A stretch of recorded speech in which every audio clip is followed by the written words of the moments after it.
possible, as good as it gets in the NFL. One play stands out to me, and that was the missed throw on third down of Zach Wilson to Corey Davis. If you make this throw to a wide-open Corey Davis, I mean, pretty much, you're going to win the football game, right? And as good as Wilson has played here in the second half, and wonderful throws, that throw has to be made. If you want to be critical and you want to be a top quarterback who makes plays and wins games in the fourth quarter, that throw has to be there.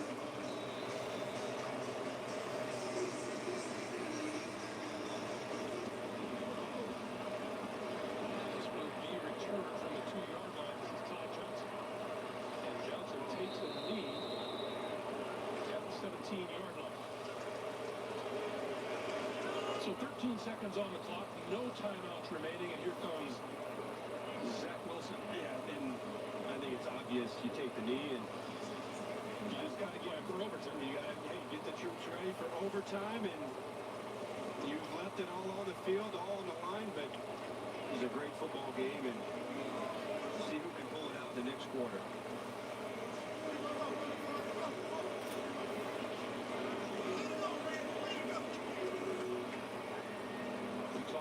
Top of the day about how do the New York Jets win this game, and the development of Zach Wilson has to continue. You know they're going to play good defense. They came into the game playing good defense. It was the offense that had been sparked.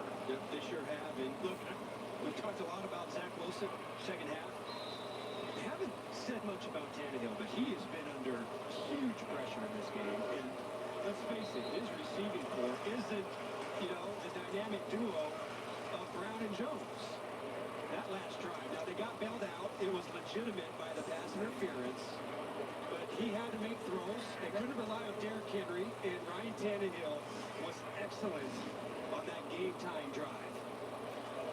NFL Week 4, Pittsburgh Steelers, Green Bay Packers, live watch-along reactions, audio only, live right here on YouTube. Thank you for tuning in and listening. As always, I'm your host, Encyclopedia Sports, Cool Hand Luke 96. Be sure to like, follow, and subscribe on social media. Links in the description below. Scroll down, check out Facebook, Twitter, Instagram. The red subscribe button right here on YouTube, little notification bell next to it as well. So yes, like, follow, and subscribe. Links in the description below. Thumbs up button. Share, hashtag NFL, hashtag Steelers, hashtag Here We Go, hashtag Packers, hashtag Go Pack Go. Chat questions and comments, super chats, super stickers. Always great appreciated. Before we get to Pittsburgh and Green Bay from Lambeau Field, right now on CBS, we just witnessed the Kansas City Chiefs defeat the Philadelphia Eagles, along with on Fox, the Dallas Cowboys defeat the Carolina Panthers, plus 2 bonus coverage overtime games.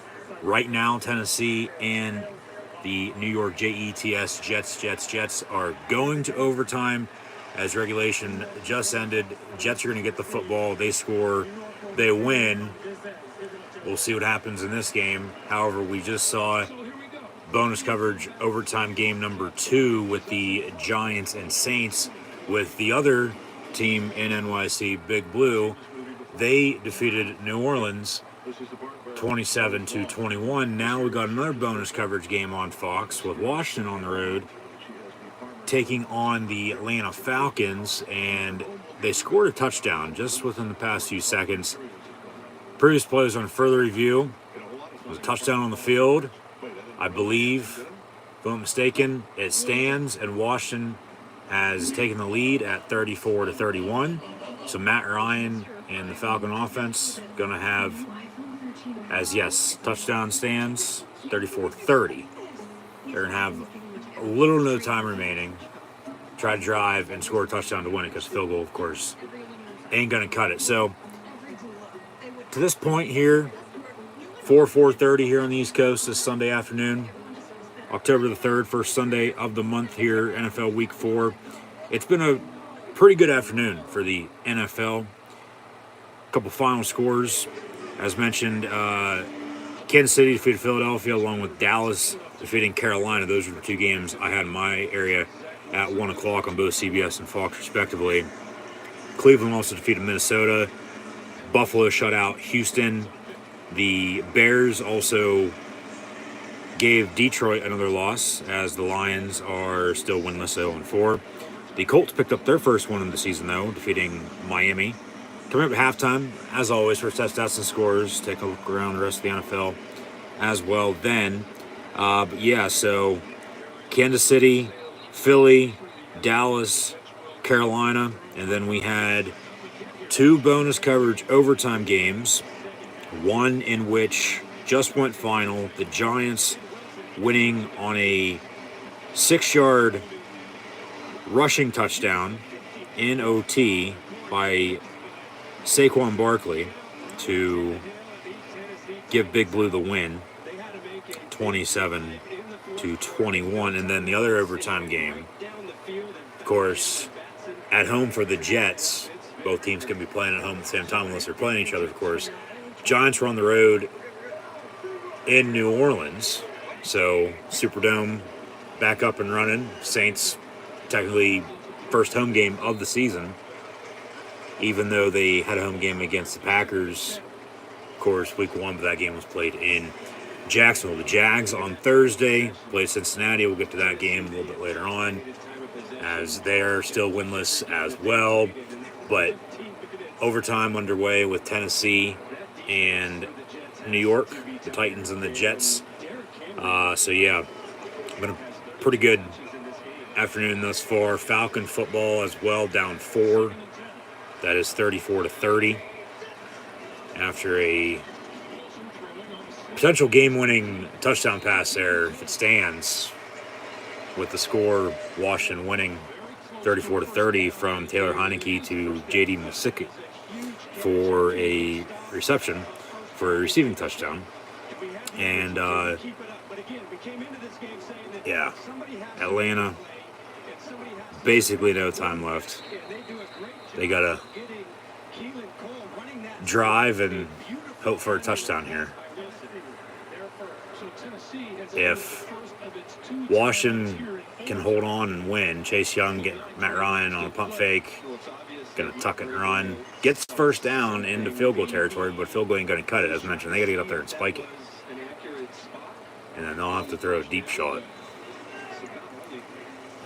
Long story short, it'd be a big win for Washington if they can beat Atlanta on the road, even with the Falcons, not being honestly really that good. Their only win was last week against the Giants, who then just beat the Saints in overtime. So, of course, common opponents here, about a month into the season, but we've seen some pretty decent football thus far. A couple other games just kicked off. Cardinals, Rams, Seahawks, 49ers, all NFC West teams facing off here today. Sunday night football, of course, still Bucks and Patriots, and Monday night, tomorrow night, Raiders and Chargers, and then Ravens, Broncos, about to kick off with, as we'll have live watch along reactions, audio only, with the Steelers and Packers momentarily here in the next few minutes once CBS takes us away from this one bonus coverage overtime game that I've spoke about here, as they actually cut to a commercial right now. So they'll be taking us live to Green Bay here momentarily for the Pittsburgh Steelers and Green Bay Packers. So yeah, it was Kansas City, Philly, Carolina, Dallas, Chiefs, Cowboys, both pick up wins. And then 2 bonus coverage overtime games, as mentioned, with the Titans and Jets, along with the Giants and Saints. And now Washington and Atlanta about to end with one final play here. And then we'll get into Pittsburgh and Green Bay. Matt Ryan with a heave into the end zone. It's going to be batted down incomplete. The Skins hold on to win. The Washington football team defeat the Atlanta Falcons 34-30.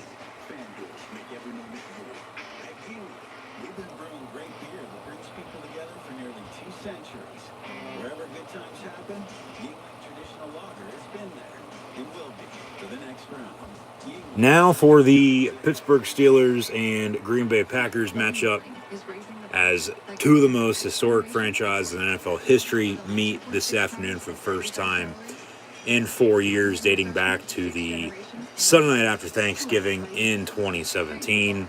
However, for myself, personally, in my lifetime, the Packers have only defeated the Pittsburgh Steelers one time. They have one win against Black and Gold since the mid-1990s, and that year, 11 years ago, arguably was the biggest win of the season and the biggest game of the year in Super Bowl 45. Of course, Rodgers' only Super Bowl win. Since then, neither team's returned to the big game, even though both have made numerous conference championship game appearances. But this year now, entering week 4 today, the Steelers are 1-2, two-game losing streak, of course. Defeated the Bills week 1, lost to the Raiders and Bengals the last 2 weeks. And then on the flip side, with the Green Bay Packers, they are 2-1 on a two-game winning streak after losing to the Saints week 1, and then in primetime the past 2 weeks as well on Monday and Sunday night, respectively, defeating the Lions, and then on the 49ers on a game-winning field goal. Steelers are going to get the football. It is foggy, rain in the forecast. Mason Crosby on the kickoff, left to right, touchback on the opening kick. So Steeler football, 1st and 10 from the 25-yard line, and we begin this game right on time, 4:25 p.m. Eastern Time here this Sunday afternoon. Once again, thanks for tuning in and listening to my live watch-along, audio-only live reactions live right here on YouTube with the Steelers and Packers. The Steelers on offense need a fast start. Defense needs to bring the steel curtain down. Play calling needs to be 10 times better. Talking to you, of course, offensive coordinator Matt Canada. Steelers need balance. Ben shouldn't be throwing 58 times a game. They need to establish the running game. Ben going to start in the gun, 1st and 10 from the 25. Pass near side, caught by Deontay Johnson. Good to see him back. However, Chase Claypool inactive this afternoon. Steelers also on the offensive line have a few injuries, with backup left guard and Rashad Coward and starting right tackle in Chuk. So Joe Haig gets the start. Kendrick Green, of course, your starting rookie center, along with Dan Moore Jr., your starting left tackle. So there's issues up front on the O-line. So still with all those. And as Ben hands off, Najee Harris for 14 yards up the gut, 1st down for the Pittsburgh Steelers. That's what I like to see right there. It has to be consistent too. But even with all the, just not necessarily inexperience, because of course you have a future Hall of Fame quarterback, a 2-time Super Bowl winner at quarterback in Big Ben Roethlisberger. A rookie running back, yeah. Offensive line sometime during the Raider game. Since then it's gone downhill. They look pretty well week 1 against the Bills, able to block, but all sorts of of course you got to be able to block to run, block to open play action. 1st and 10 from the 38 for the Steelers out of the pistol. Handoff to, this is Benny Snell now, and no gain for him, stuff the line of scrimmage. But even with all the injuries, all the turnovers that they had last week, that really they don't have those. They make the field goal, they beat Cincy. Still no excuse. They on offense need to find a damn running game because, well, for one, they don't have one, as I said last week. And then 2, it's going to take a lot of pressure off Roethlisberger, and then the offense can be balanced. Defense plays as well as they've played so far this season, and they'll be fine. They're taking on a 2-1 Packer team that's coming off a big road win. As Ben pass complete to Juju for 9 near side, be 3rd and 1. So at least I guess the Steelers are looking pretty decent here on their opening drive to begin the game. As we roll right into it from that Chief Eagle game and then the bonus coverage overtime game with the Titans and Jets, as they are still in overtime. And then, normally they'll have a few minutes before to talk about the game, but kickoff right as they bring us in, and Steelers driving 3rd and 1, handoff, and he's going to get a 1st down right near midfield. So drive stays alive. They continue to move the sticks.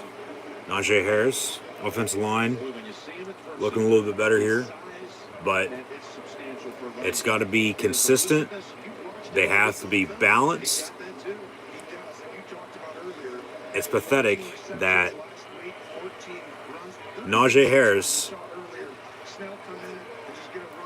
can't run the football, but they can throw it to him out of the backfield, and he has over 100-yard receiving last week. At least he's doing something. Another handoff. Harris for 4, second down and 6. But this is the first meeting since Super Bowl 45 between Roethlisberger and Rodgers, because past 2 times they've met in 13 and 17. Every 4 years, of course, AFC North, NFC North meet. Rodgers hasn't played the past 2 times. We'll see what they do on offense when the Packers get the ball. But Pittsburgh here, as we see Zach Gentry in motion.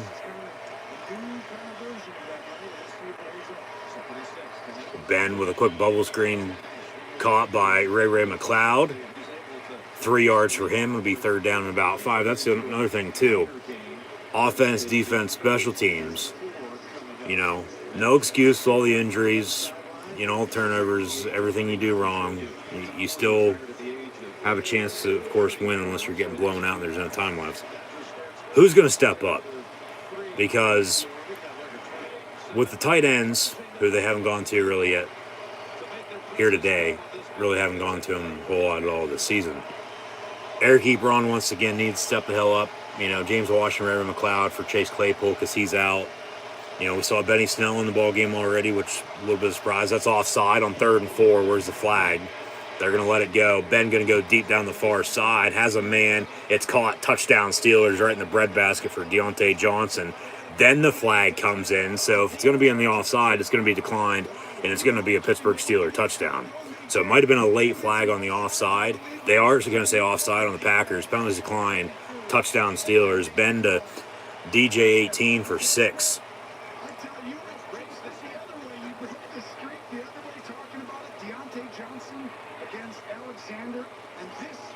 As the Steelers do, in fact, start fast on the road.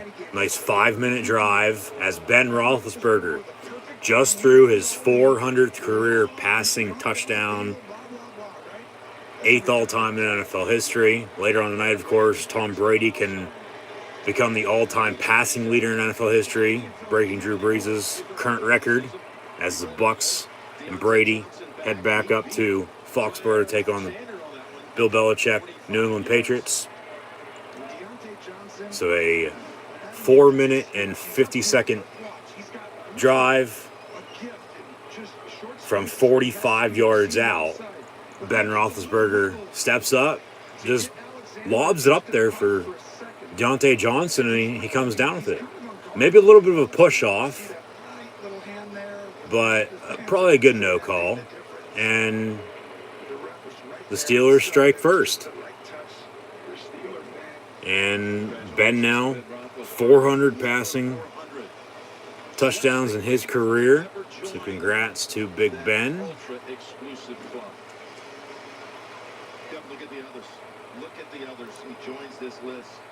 So Rodgers, Marino, Rivers, Favre, Peyton Manning, Drew Brees, and Tom Brady all ahead of him. Hell, Brady might throw for 700 by the time he's done. He's at 591 right now. He's going to have to play for, and he probably will. Jeez.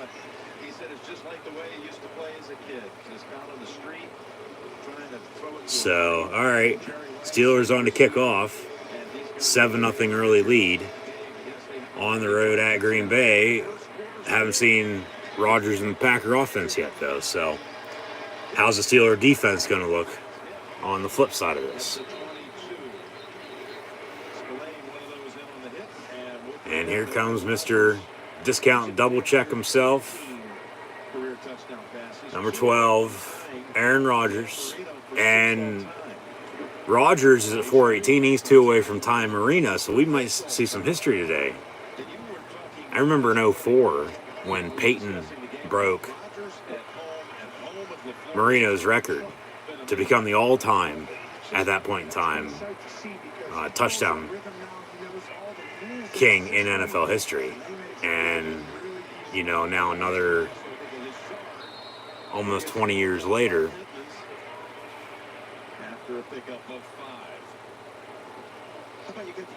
yeah, it's pretty crazy. Now the game, of course, has changed, but still, once again, got to have a balanced offense, running game. 5 yards on that play for Green Bay to start from the 27. Rodgers under center. Going to hand off Aaron Jones. And 4 yards for him. It'll be 3rd and 1. As Pittsburgh on defense, compared to last week with all the injuries, everybody, for the most part, is back healthy. Whether they're 100% or not, who knows? They're playing, though. So, really for Pittsburgh, it's just on the offense side of the ball now today with, Claypool not playing, and then, some questions up front again. But 3rd and 1. And another handoff, Aaron Jones, first down for the Green Bay Packers. Got a whistle. Penalty flag. No. We'll roll on. 8.5 to play in this opening quarter. We'll reset here in a minute. Probably at the end of the first. Because it's been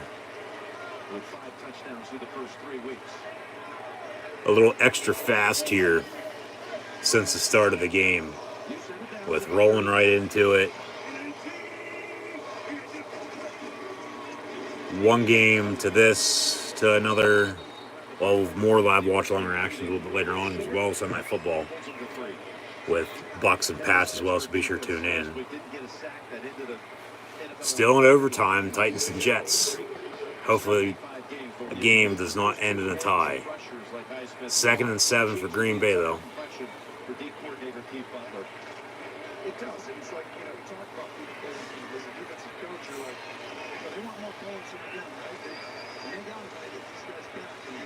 This is not going to be an easy game for the Packers. I'm telling you. Rodgers is his hard count, trying to get the Steelers offside. Watt going to come off the edge. And pass going to be caught by Davante Adams. Good coverage by Sutton, but Rodgers made a damn good throw, back shoulder, and Adams came down with that far sideline. So there's nothing really you can do about that. That's just Aaron Rodgers being Aaron Rodgers. Sutton's got to turn around at least. Still good coverage, but if he would have been up in his grill a little bit more, they probably would have threw a PI on him, if I'd have to guess. Because normally you don't turn around, you're for defender, and the ball's run your way, and it's as Rodgers just going to dump it off to Davante Adams again for about another 6-7 yard reception, 2nd down. If you're tangled up, and really whatever happens, the refs are going to call defense pass interference on him regardless. So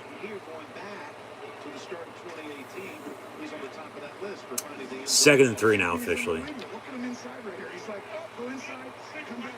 And that was just a good route by Davante Adams there. Can't stand Jim Nance turning around anymore, but we got them on the call for CBS. Toss play far side to Jones. And Alex Highsmith on the stop. So, yeah, on defense, at least a linebacker. TJ Watt's back, Devin Bush is back. Along with, Highsmith, Melvin Ingram, and Robert Spillane, along with Joe Schobert making some stops. So, should get to see all of them today. And if they can keep it rolling on offense as fast as that opening drive was and they scored, then continuing to hold on defense, they should be all right, I think. 3rd and 3, a little bit of a false start maybe. Rodgers going to go down the sack. Back of the 40, Devin Bush, double nickel, brings him down. And Green Bay is going to have to punt. Unblocked up the middle. And boom, down goes A-Rod. So defense coming to play today, unlike last week. Turnovers just killed them. And still no running game, but here we are. They got a 7-0 lead. Make a stop on defense to end this sequence to begin the game for both teams having the ball on offense. And they have an early 7-0 lead. Green Bay's going to take a delay of game to back themselves up, give their punter a little bit more room to punt, pin them deep. But it's still early, so it's probably a good decision. Of course, yes, for them to punt rather than kick a long field goal. Even though, of course, Mason Crosby made a 51-yard game winner last week to give Green Bay the win over San Fran on Sunday Night Football. So look, he's up in there, all these guys are up in there. Well, you have to tell the guys who's coming, who's not coming, right? And what happens over time is you start thinking about that as a quarterback and not, just the coverage. Where's the leverage on the Green Bay on to punt from the 40. And it's going to bounce and be down inside the 5 at the 4. Almost was a touchback, but they kept it in, and Pittsburgh almost got a little too close to it. Should have just stayed the hell back. Because to say if they would have touched it, Green Bay recovers right there. That's a fumble recovery. Walking in the end zone for 6. Or if they'd say roll them down, well, they have a 1st and goal inside the 5. But no, it's going to be Steelers football. 1st and 10 after the Packer punt at the 4-yard line. Steelers have a 7-0 lead.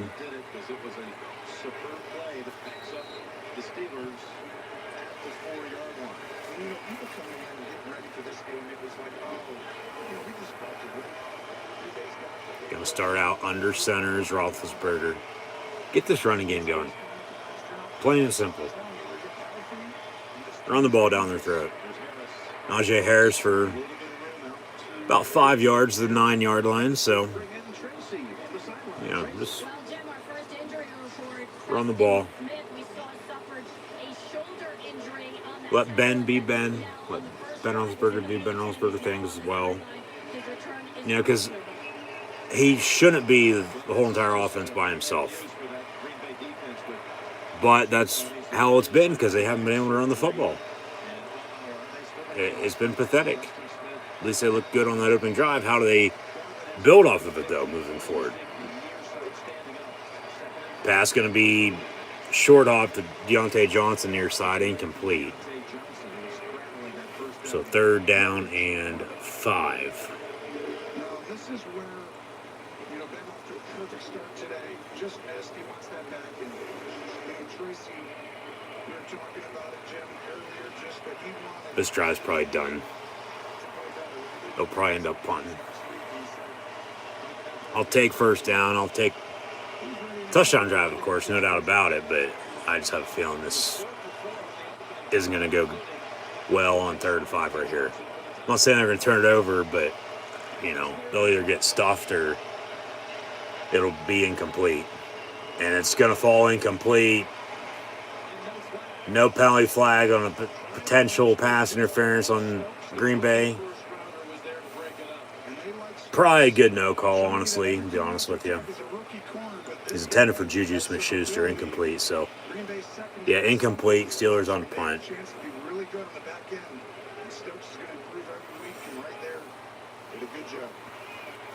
So Presley Harvin III with his blue suede shoes is going to boom it away.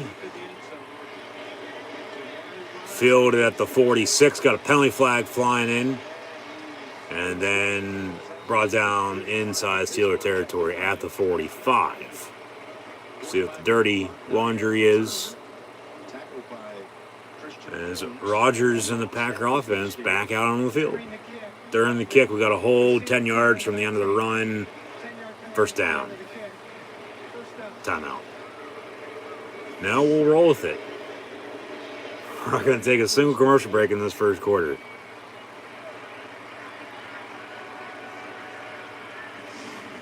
So 3:13 to play in the 1st. Steelers with a touchdown lead, 7-0 on the road against the Packers. So the football is moved back at the 36. They're going to actually bring in A.J. Dillon for this first snap at running back for Aaron Jones. See Aaron Rodgers' hair there, Jim? I don't know. I kind of watched like old school, the back of that hair coming out. I'm like, that's like young Rodgers, right? Remember that hair coming out of the back? It's like he wanted to turn back the hands of time. Like, everyone, look. Okay, from the 36-yard line, St. Brown in motion. Well, he still plays like a young Rodgers, that's for sure. Green 19 set hut. When it's blue 80 set hut for Roethlisberger. Handoff A.J. Dillon. And 4 or 5 yards there for him. Second down. Just a good cutback. Good block by Green Bay. Second down and medium here. Another handoff, no, fake the give, and then Rodgers on a tight end screen. Gonna lead Tunyon a little bit too far, incomplete. And Rodgers, hey, good play to T.J. Watt as he returns to the cheese state of Wisconsin where he plays college football at. And then, of course, Tunyon bumped into Terrell Edmonds. And at least the officiating so far is better than the Chief Eagle game.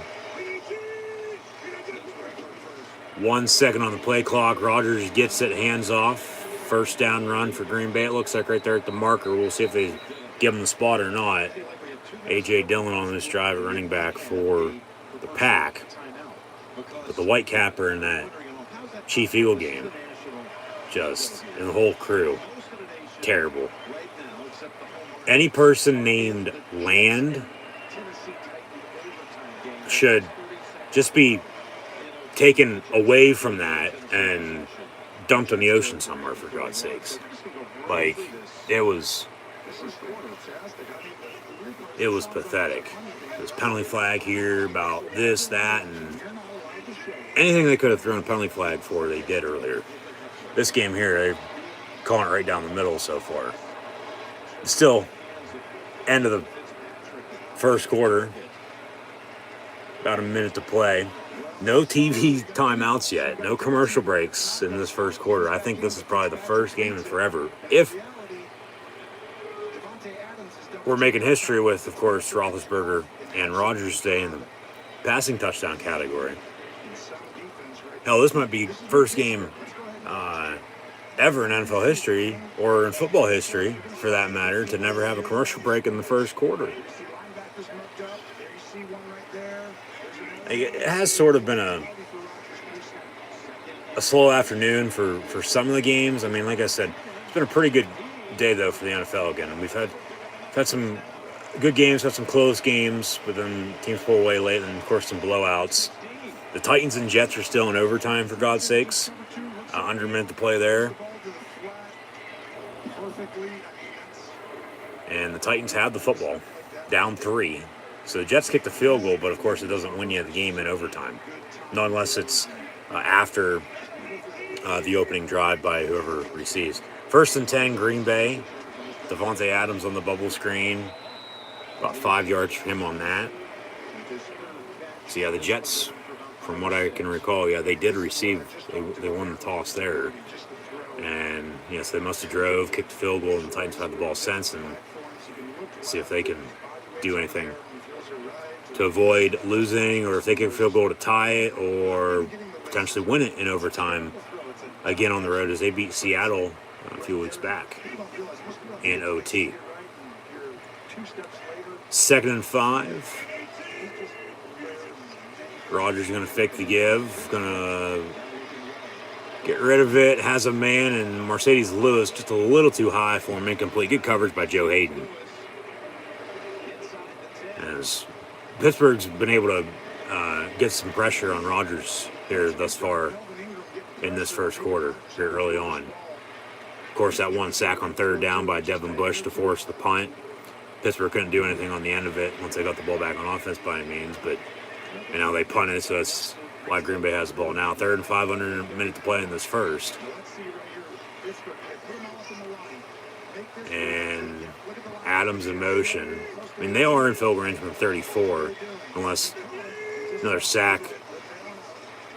Pittsburgh brings 4. Slant over the middle, complete. First down, Green Bay inside the 30 to Randall Cobb, who's back in Green Bay, following his tenure with the Dallas Cowboys and Houston Texans.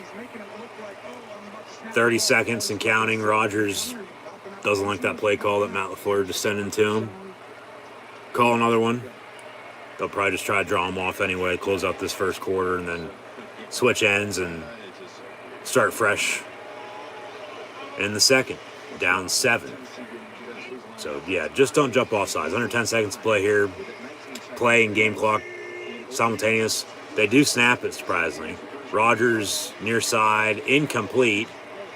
And now there's still 1 second left, so they're going to have to snap it again on 2nd and 10. And the Jets, thank you to Jim Nantz for the update. The Jets, I don't really care. It's not really, it is a big shock that they won, but not really with everybody Tennessee was without today. Few receivers, really couldn't run the ball with Derrick Henry. They tied it up last minute to force OT, and then, I guess the Jets were just the better team. A.J. Dillon on the run to end the first quarter. He's going to be brought down to the 20-yard line. So Green Bay will have about a 3rd and 5 to begin quarter 2, down 7 at home, trailing the black and gold Pittsburgh Steelers. 7-0 here at the end of one with the Steelers and Packers. And once again, thank you for tuning in and listening to my live watch-along reactions live right here on YouTube. Of course, audio only this afternoon. Be sure to like, follow, and subscribe on social media. Links in the description below. Hit the thumbs up button. Share hashtag NFL. Hashtag Steelers. Hashtag Here We Go. Hashtag Packers. Hashtag Go Pack Go. Chat questions, comments, super chats, super stickers. Always great appreciated. As welcome at halftime. My first half stats and scores. I'm taking a look around the rest of the NFL. What happened here week 4 as well. About 15 minutes of game time here at the end of one. Pittsburgh leading 7-0. But today in the NFL, sort of, in my opinion, has my opinion, of course, not necessarily a slow day, but just a slower Sunday afternoon compared to the first 3 weeks of the season. I mean, we still had some good games. Hell, 2 games with both New York teams go to overtime, and both teams win. Giants defeating the Saints and the Jets defeating the Titans. Just, I don't know. Doesn't necessarily seem off by any means, but and I get each week's going to be different, but it just, for some reason, just feels a little bit different this afternoon for some NFL action. I don't know why. Last week felt like the week before, and week 2 felt like week 1. Of course, different games. We haven't had any rematches yet. As far as I know, we haven't. But we're here into October now. Maybe it's because it's just early in the month. I don't know. The weather's changing, but it's football weather, so that doesn't matter at all. Maybe it's just because, I'm not, I am, but I'm not as interested or intrigued as I normally am because the Steelers are on a 2-game losing streak right now. But, yeah, so back here to start quarter 2, but, like I said, we've had a few good games. A few games come down to the wire. There are a few that were close. Of course, like I said, teams pulled away late. A couple go to overtime. A couple blowouts as well. But got a good mid-afternoon slate, and then Sunday night, Monday night still to come, of course. But to begin the second, Randall Cobb on the reception over the middle on 3rd and 4, setting up 1st and goal for Green Bay here. Rodgers 2 completions to 18 here early on. 1st and goal inside the 10 of the 8. And I believe that was the first ever that I've witnessed in quite a while, if ever, like I said. And maybe this was the first time ever in NFL history, or football history for that matter, that there were no commercial breaks during the first quarter. I don't know why they never took a commercial break, but they didn't. They just played on. Normally you'll have a commercial break, 5-6 minutes in. After the opening drive, Steelers went on a 5-minute touchdown drive and scored. That's why it's 7-0 right now. Green Bay got the ball. It's been balanced. It's been pretty even. Pittsburgh had that good drive and scored. Green Bay's driving right now, looking to tie it up. So it's just odd. Yeah, I don't know why. Unless, of course, because they brought us into the game right away. No preview or anything like that beforehand. It's just... And even the 1 o'clock games didn't run over. They just had bonus coverage, and then they took us right to kick. And then we roll in here. Early second quarter now. 2nd and goal. Rodgers going to tuck it and run. Touchdown, Packers. That's what they should have done in the NFC Championship game at home against the Tampa Bay Buccaneers. But no, they decided to kick a field goal. I believe that's the same exact play that they ran. That Rodgers had daylight in front of him then, and ran here today and beat T.J. Watt off the edge, and Rodgers and the Packers an extra point away from tying it up here at 7.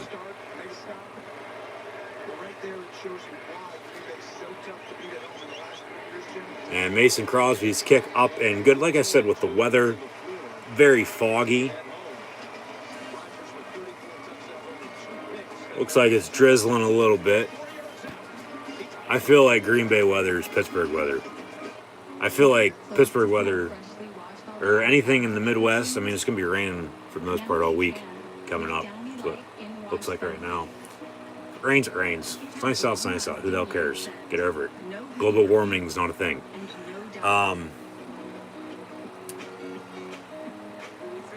This is football weather. This is football weather, and it's, as we take our second commercial of the afternoon. Still shocked they never took one in the first quarter. I don't know why. I don't really care. It's just odd. You're used to a commercial break at least once or twice in the first. But no, we didn't get that until the end of the first. Steelers led 7-0. Began quarter 2 there. Couple plays. Packers extend the drive. They capitalize.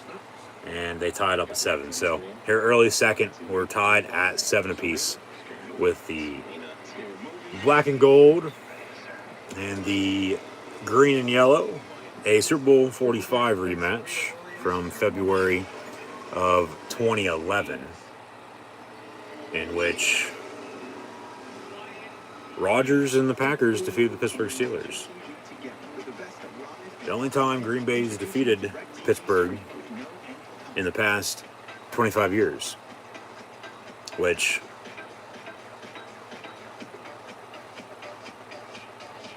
really is, normally I'd say isn't, but it is. That is a little bit of a surprise. That, even with them only playing every 4 years, you would have thought at least, okay, Green Bay, a win or two here or there. But I know the last time these two teams met, Pittsburgh won on a game-winning field goal on a Sunday night at home. So we'll see if it comes down to the final play once again here this afternoon, or not, of course. Pittsburgh, 2-game losing streak after defeating Buffalo week 1. Lost the Raiders and the Bengals past 2 Sundays. And then Green Bay on the flip side defeated the Lions and the 49ers on a game winner last Sunday night after losing to the Saints week 1. So 1-2 versus 2-1. It's week 4. You know, Pittsburgh, of course, wins. Both teams are at 500, 2-2 at the end of this game. But that's why they play the game, folks. Don't side on paper, side on the field. Gonna have kickoff once again by Mason Crosby.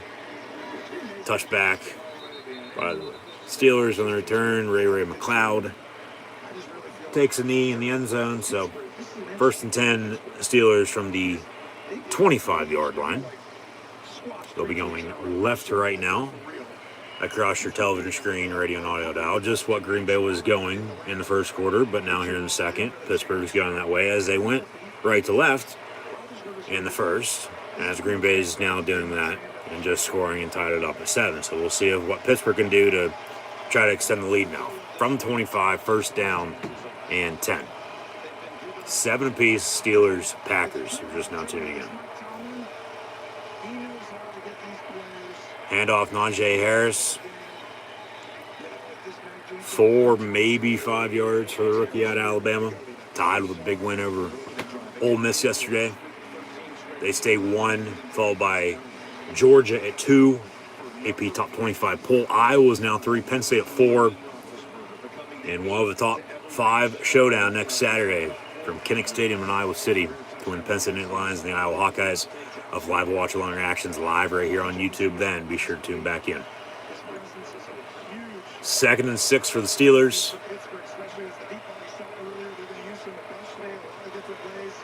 Motion man over the middle was Deontay Johnson. Pass incomplete, 10 for Juju Smith-Schuster. And 3rd and 6.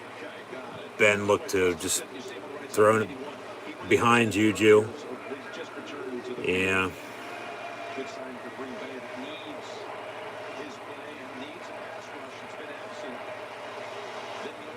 And now 3rd and 6.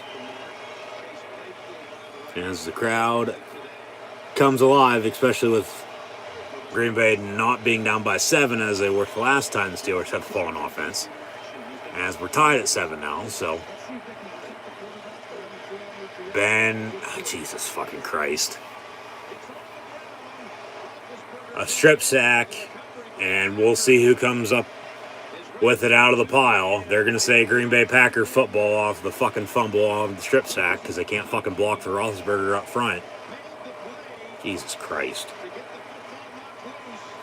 You can't turn the ball over and expect to be in the game. Turnovers killed you last week.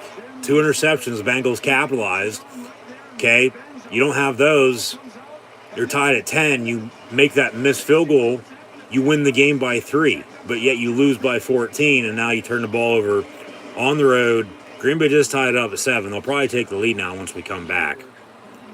And now I bet you any money, because CBS didn't take a damn commercial break the whole entire first quarter, we're going to get commercials out the ass the rest of this game every 2-3 minutes. Every time they can take a commercial break from here on out, they probably will take it. No, you can't turn the ball over and expect to. That's why you need to get the damn running game going. Ben shouldn't be dropping back as many times as he has so far this season. Hell, he threw for, what, 250, 300 yards last week on 58 attempts? I know it was 58 attempts. I don't remember the exact yardage. But when Ben's the whole entire offense, because you can't do anything else, well, yeah, no shit. That's why he's throwing as much as he is. He doesn't need to be throwing as much as he is, though. They need to fix this running game. It all starts up front with the offensive line. And I don't care about inexperience, injuries, all that horse shit. No. It's next man up, standard to standard, last I checked. Still 1-0 mentality for Pittsburgh Steelers football. I said it last week, I'm saying it again now. Hell, I'm going to be saying it all fucking season by the time the season gets over with. Like, it's just, it's frustrating. I'm sure everybody's shaking their goddamn head right now. It's like, how, at least for the Steelers, I don't care who you are, but at least for the Pittsburgh Steelers, and the way the defense is playing, how don't you have a running game? Seriously, how don't you have a running game with a first-round rookie running back at Alabama and Najee Harris. When he's at least able to catch the ball in the backfield and, make a name for himself. I know he had over 100 yards receiving last week, but of course the pocket just collapsed. Ben trying to pump fake too many damn times, too. That's another reason why the defense, of course, is getting to him. He's just making stupid mistake after stupid mistake after stupid mistake. And it still goes back to, if they had a running game, well, they probably wouldn't have to be thrown on 3rd and 6. They'd have a 3rd and much shorter, whether it be, 5, 4, 3, 2, or 1 yards to go. Well, then you can run the ball on that and then pick up a first down, and then you open up the playbook from there. Because if you're able to run the football, you're going to bring balance to the offense, and you can open the playbook even more. But no, Ben's still throwing every play, it seems like. And it's just, come on.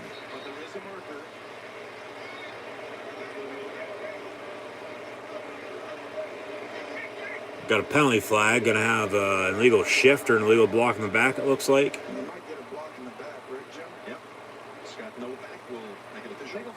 Legal block in the back. And that. Okay. Tony Romo, just shut the fuck up. I really believe the only way to go against this team, you can't give them the easy throws like that, right? So you got to kind of get up on top of these receivers. So the Packers usually get everything done pre-snap. Well, I think he can't even draw circles on the screen either. Okay, maybe that one's a little better. 1st and 14. I don't really care. Still, just once one thing irritates you, it's everything just gets to you then at that point. It's like, at least they're able to get pressure on Rodgers. He dumps it off. Melvin Ingram on a missed tackle, and then Tunyon goes down for about a pickup of almost 10. At least they got the legal block in the back yardage back, it seemed like. And now the 2nd and 8. Yeah, okay, so from the 21, Packers knocking on the door. See if they can extend this lead on Pittsburgh or not. Is the thing on Steelers side. Just got to be able to block better. Because a turnover, and especially if they capitalize, I don't care 3, 7 points or not. Got a timeout by the Pittsburgh Steelers. Rodgers with a smile was trying to get Pittsburgh with too many men on defense as Rodgers and Tomlin smile at each other. All right. Okay, the Steelers called timeout there. They luck out for potentially, of course, having too many players on defense and giving up a penalty. But commercial break, so it'll be 2nd down and 8 for the Packers when we return. But yeah, they gotta once again block better up front, get a running game going on offense when they get the ball back, because if not, they're going to be screwed. Just not today, just not next week, all season long. It's like, I don't know how they got to an 11-0 record last year with no running game then, still no running game now. Well, now they're 1-2, but really they were both in the Raiders and Bengals games. And at least even more so last week, probably should have beat Cincinnati if they didn't turn the ball over, but they did. So there's nothing to do about it. And here early on in the road, they turn it over again. So what do you expect, you know? So I'll shut up. We'll see what happens. But it's just, I don't know what makes them think that if they do this or that, which is totally wrong in that regard, and still have a chance to win when it's coming down to the end of the game.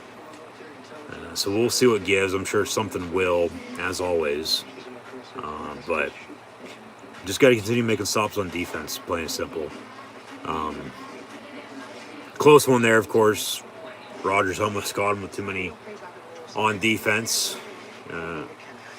Hurry up, quick snap. And then Tomlin was like, no, we're calling timeout. So that's why we're at a commercial break right now. So it's timeout Pittsburgh Steelers. And we're tied at 7, though. We'll see, like I said, if Green Bay can capitalize off of that fumble and move the ball on a short field and capitalize off of it and put up some points to take the lead for the first time today. As they have scored 7 unanswered to tie it up. But the other thing, too, it's still early. It's not even halftime yet. Middle of the second quarter here. So now, actually 3rd and 10 from the 23.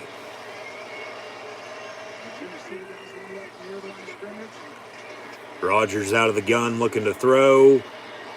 Has a man caught, touchdown Green Bay, and that's his go-to favorite target this afternoon in Randall Cobb. His 3rd reception, as Rodgers is now counted for both Packer touchdowns, 1 on the ground, 1 through the air. And there's nothing Pittsburgh can do. They turned it over. Defense didn't make a stand, didn't hold. They gave up a touchdown. I mean, of course, yeah, there's plenty that they could have done there. No doubt about it. Don't get me wrong. But they couldn't stop them. Green Bay just made that drive look easy. At least that play they did coming out of the break. And the Packers capitalize off the fumble and now score 14 unanswered to take the lead at 14-7 here with 10:55 to play in the first half. So,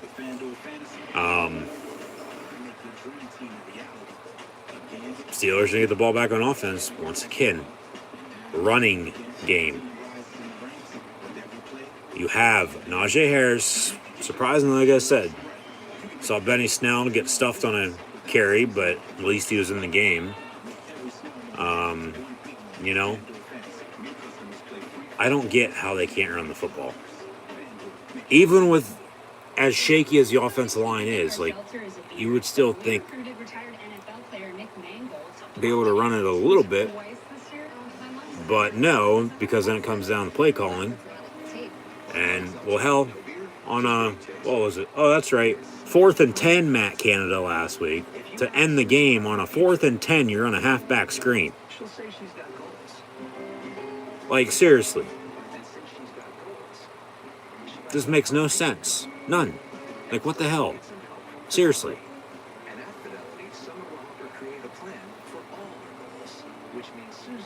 It's like, really, Mike Tomlin should have never got rid of Bruce Arians. But he still would have left for a head coaching gig at some point in time anyway, so they'd still be on a new offense coordinator, or a couple of new offense coordinators since then, of course. Of course, Matt Canada right now has been with the franchise for a little bit, quarterback coach last year, but like I said last week, no wonder he's been fired by Maryland and Pitt as an assistant coach. And even before him, it was Randy Fichtner, and before him, it was Todd Haley, So, at least the defense is playing well. They got to find a damn running game, though, plain and simple. Especially now, down by 7 on the road, no running game.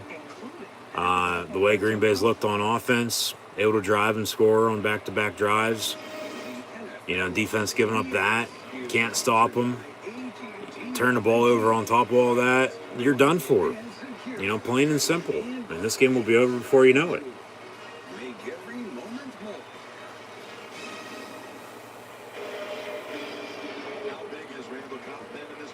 So Mason Crosby on to kick off.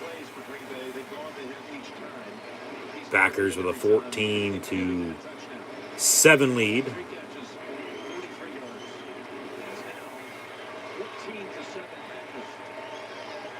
And another touchback. So 1st and 10 from the 25 for the Steelers. It's another problem, Pittsburgh on offense. Even Ben at quarterback, because of the play calls, it's a dump off here, bubble screen to the left or right. Been no deep shots really, other than that passing touchdown, of course.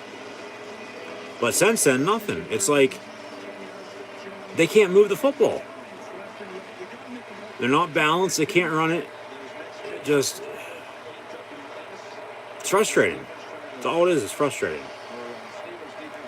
1st and 10 from the 25. Ben going to hand off Najee Harris. 6, 7, maybe 8 yards for him on that run. See, just chunk play. Chip away at it. Eventually he'll break one. I mean, hell, the opening drive, he broke one off for almost 15 yards. And, they ended up scoring off of it. So, like,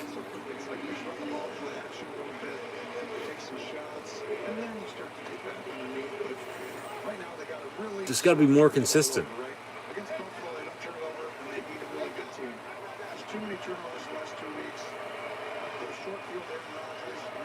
Second and 2. Fake the give. Pass complete to Deontay Johnson. Gets a Steeler first down out to around the 40-yard line. So, when you look at Harris, what do you see, Tony? Well, I see a guy, like, you can see his broad shoulders, right? He's wider than most running backs. Most of them are stout, they're small, like almost down, right? Restricted as far as, like, bound up. He's long. He's got the ability to be rangy almost. It's hard to describe, but he's physical. He's, like, long, but also got that tight, where he's able to, like, get small and get top of the ball and roll inside. He's got an edge. 1st and 10. Harris on the give again. 3. Pile pushes 4, 5, 6, 7 yards. Got a flag coming in from behind, though. It's probably going to come back for a hold. Hold on the offense. And that was on Dan Moore Jr., the rookie offensive left tackle out of Texas A&M. 10 yards, I'll replay it down. Jesus Christ. Can't continue to shoot yourselves in the foot. Penalties, turnovers, expect to be in it and win. Just know.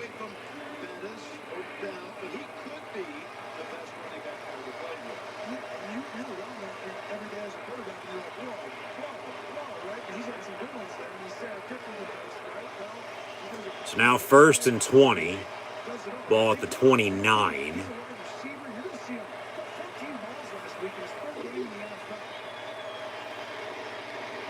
And another pass complete to Deontay Johnson. So, Juju's had a few targets thrown his way, but it's Deontay Johnson. Claypool's out, of course. James Washington, Raven McLeod, non-existent. The tight ends are nowhere to be found either. So, hell, Ebron's not even in the game. He's not inactive. But they're running with Freiermuth and Zach Gentry right now. 2nd and 11. Another offside by Green Bay. And then over the middle, it is going to be caught by Zach Gentry. First down. Or be about 2 yards shorter of first down, I should say. But with that offside, we'll see if they decline it.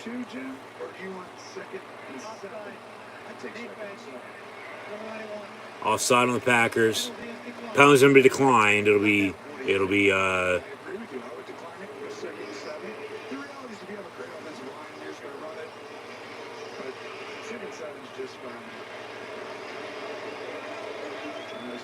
2nd down. Or 3rd and 2, excuse me. Yeah, they declined it. It's 3rd and 2. They took the yards.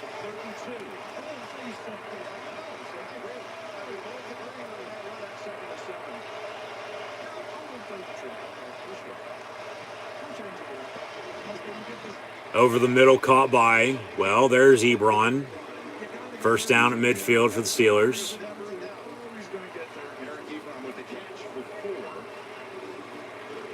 At least they moved the sticks. That's all that matters. does a great job of just holding on to the ball, protecting it. There's Ben. Harris returns to the backfield.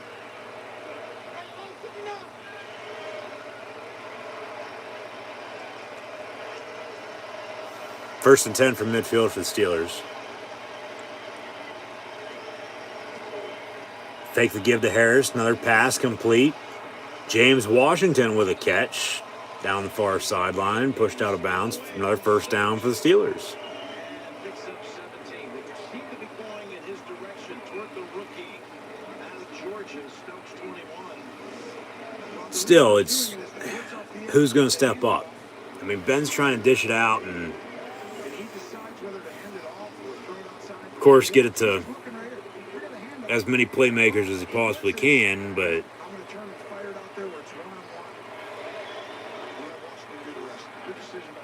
like, who's going to have a breakout game when it's all said and done?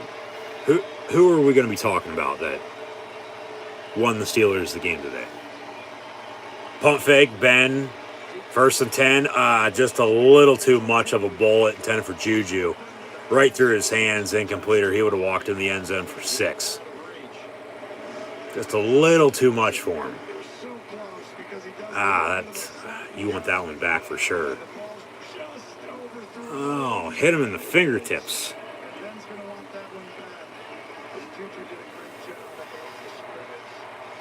So now 2nd and 10.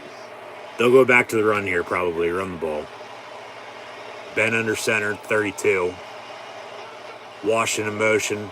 Handoff Harris. And he's going to be stuffed for a tackle for loss in the backfield. What do you know?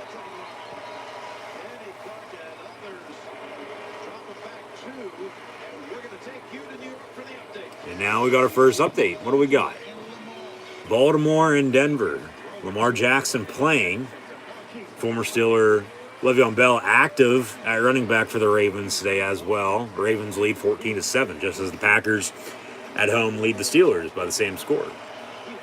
6 minutes and counting to play in this first half. About an hour into it.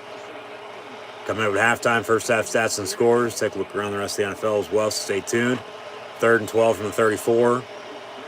Ben, pass near side, just a little too much. Incomplete, time for James Washington. It'll be 4th down, and here comes the Wizard of Boz himself, Chris Boswell, for a field goal. This will be about from 49 yards, 50, maybe depending on the spot. Steelers, of course, had some kicking issues here early in the season. Go back to last week. Ben doesn't turn those 2 picks over to the Bengal defense, and they don't capitalize off it. And Boswell makes that field goal he missed. The Steelers win by 3, but that didn't happen. And kick gonna be up, and it doinks off the left upright and in. It is good. So the uprights are in the kicker's favor, getting that bounce. As Boswell, up and good. Steelers cut it to 4. It is 14-10 now. Green Bay on top with 5:41 to play in the first half. I got you this. The new iPhone 13 Pro. It's on for us, Project. I can't believe you got this. Yes, Verizon is giving it to everyone. Trade the world to damage. Oh, so right. Every sister can get this. Yeah, every aluminum side. Why not? Every dealer. They would have to. Every customer, new and old, can get iPhone 13 Pro on us. Because everyone deserves better. Everyone, horse traders, manicurists, you get the new iPhone. Ben most definitely wanted that pass back. That he had Juju not necessarily wide open on, but he just overthrew him by an inch. Ben right now is 9 of 14 for a $104 and a touchdown. That touchdown, of course, to Deontay Johnson, who has 4 catches, 62 yards. Okay, at least Najee Harris here in the stat book, 7 carries, 31 yards. Almost as good as the whole Packer team right now. But then, with as good as the quarterbacks are, I mean, didn't really think about it, but probably should have. Hey, we might have a quarterback duel on our hands. Because as mentioned, as Ben is 9 of 14 for 104 yards passing and touchdown, sacked once. Aaron Rodgers is 10 of 14 for 108 yards passing, a touchdown, and sacked once as well. So both defenses are playing well here early. I mean, yeah, even though the Steelers need to find a more consistent running game, they're able to run the football a little bit better in Green Bay right now. And both quarterbacks are dishing out to all their playmakers, and is, pretty even here with a few minutes to play before halftime. So your score 14-10, Green Bay, as they lead at home from Lambeau Field against Pittsburgh Steelers. Some other games that went final from 1 o'clock. As mentioned, Washington defeated Atlanta. We've gone over everything else. We'll go over more a little bit later on here. But then the Jets also defeated the Titans in overtime, pick up their first win of the season. And then all, of course, the 4:30 games are underway. Arizona, LA, Seattle, San Fran, Baltimore, Denver. And then here with Pittsburgh and Green Bay, with Sunday night being Tampa Bay, New England, along with the Raiders and LA Chargers tomorrow on Monday Night Football.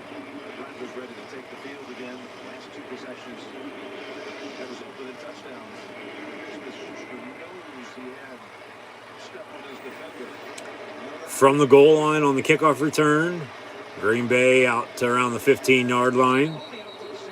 And nice tackle there by Miles Killebrew.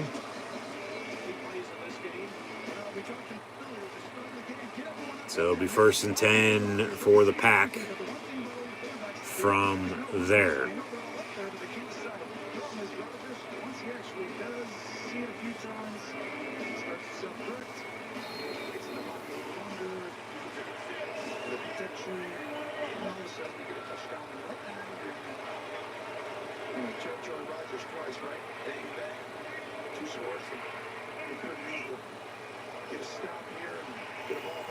Really, the difference is Rodgers' rushing touchdown that he has.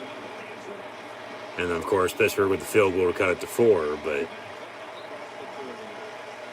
both quarterbacks right now showing out. Aaron Jones on the run. Nice blocks. And gets about 12, 14 yards on the run. Out to the 31-yard line, 1st and 10.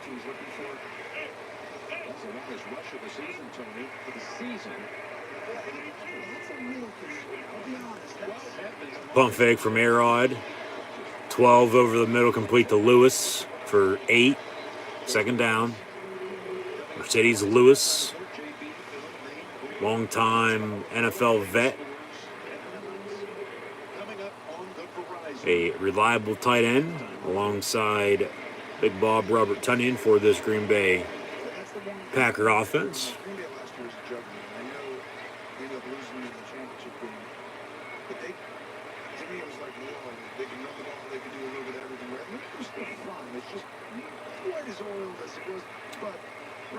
Second and 3 officially. They only gave him 7.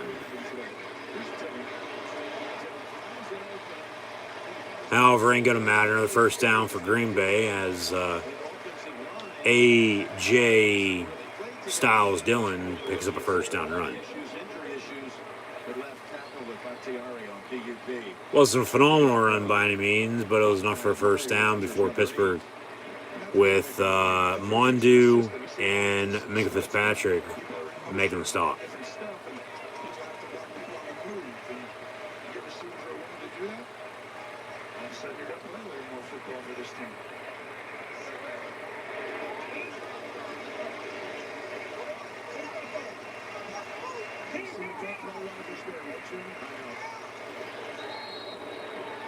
.3:33 to play in this first half. 1st and 10 for Green Bay.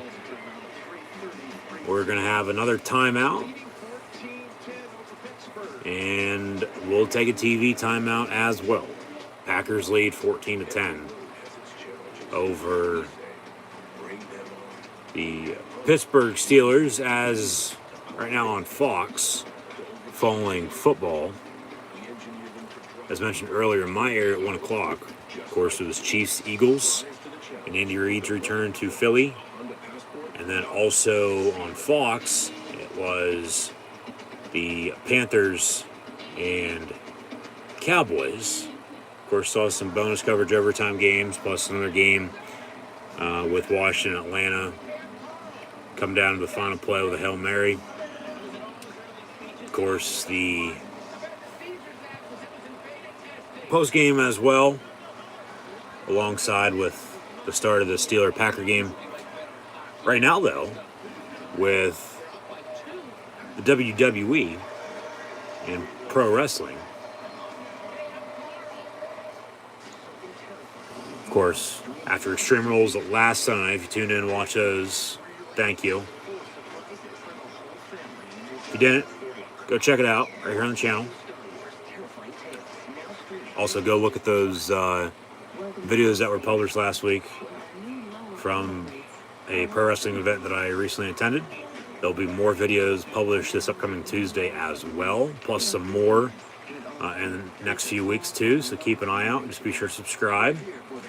But as WWE began the draft on Friday night, of course, we'll conclude tomorrow night on Raw with my Monday Night Football, Monday Night Raw live watch along reactions live right here on YouTube as well. Be sure to tune in then, along Sunday Night Football with the Buccaneers and Patriots still to come later on tonight as well.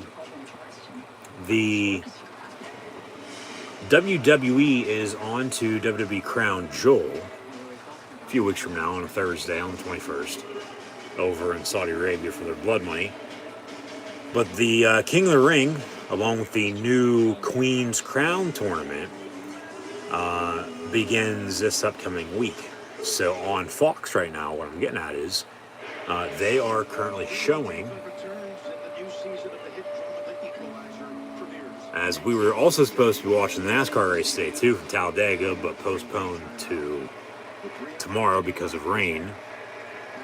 It is October though, so weather of course going to be getting a little colder. Winter's going to be here maybe a little bit earlier, but bring on it.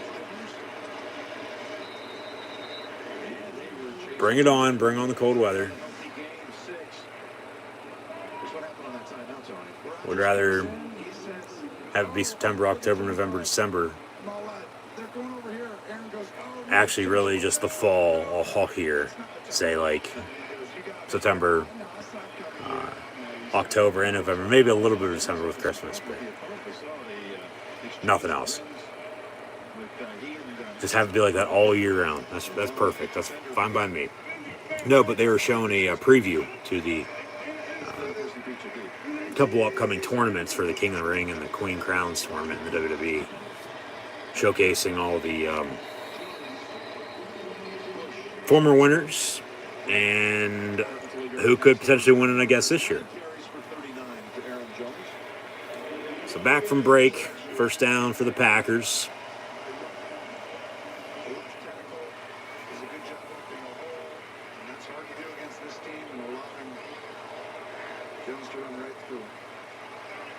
So they've run it 4 of 5 plays on this drive. This is the balance, though, right? 14 rushes, 16 passes. That's what makes Green Bay really tough. If they're able to do that, you talked about earlier, it's like they can do it. It's just they need that communication up front. So from the 42, with 2 minutes to play, we'll have a 2-minute warning after this. Incomplete pass, incomplete. Intended down the middle for Tunyon. As Rodgers did have to snap it there, unless he was going to get a delayed game called on him. Right at 2:01 with the play clock expiring, but he gets it off and then incomplete. So they'll have a, 3rd and 10?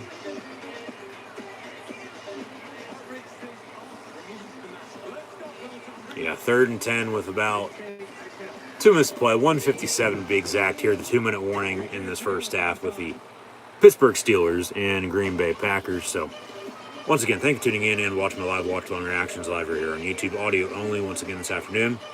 Be sure to like, follow, and subscribe on social media. Links in the description below. Thumbs up button. Share. Check questions, comments, super chats, super stickers. Always greatly appreciated as well. See, hashtag KOTR on Fox for King of the Ring on Fox. Again, I guess this upcoming Friday night on SmackDown on the season premiere as they'll head out west. And then over Saudi Arabia, back for Survivor Series, and then into the new year. By that point in time, we'll be, of course, a little bit later on in football season, but here today, week 4 in the NFL. Like I said, first assessment scores has always come with a half. Around the rest of the NFL as well, but a little bit of a slower afternoon. Some good games, close games that, like I said, teams pull away late, and then a few blowouts as well. A couple overtime games too. So yeah. But hey, it's football season. That's all that matters, and we're here able to watch football. So it's really all that matters. So we'll go from there. We'll see what Green Bay can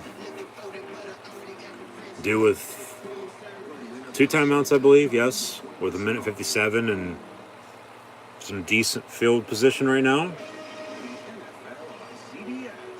We do have a 3rd and 10 though, so they want to keep the drive alive. They're going to have to do something on this next play. And then Pittsburgh on the flip side of it. Make a stop. Timeout or 2 in their pocket as well. Potentially try to drive and score as well. Get the lead back before half. And then Green Bay's going to get the ball to begin the second half.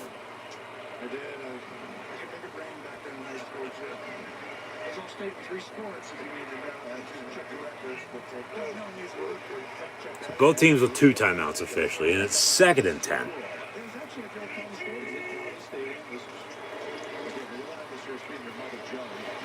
So pass complete to Aaron Jones on a slant over the middle. First down for the Packers.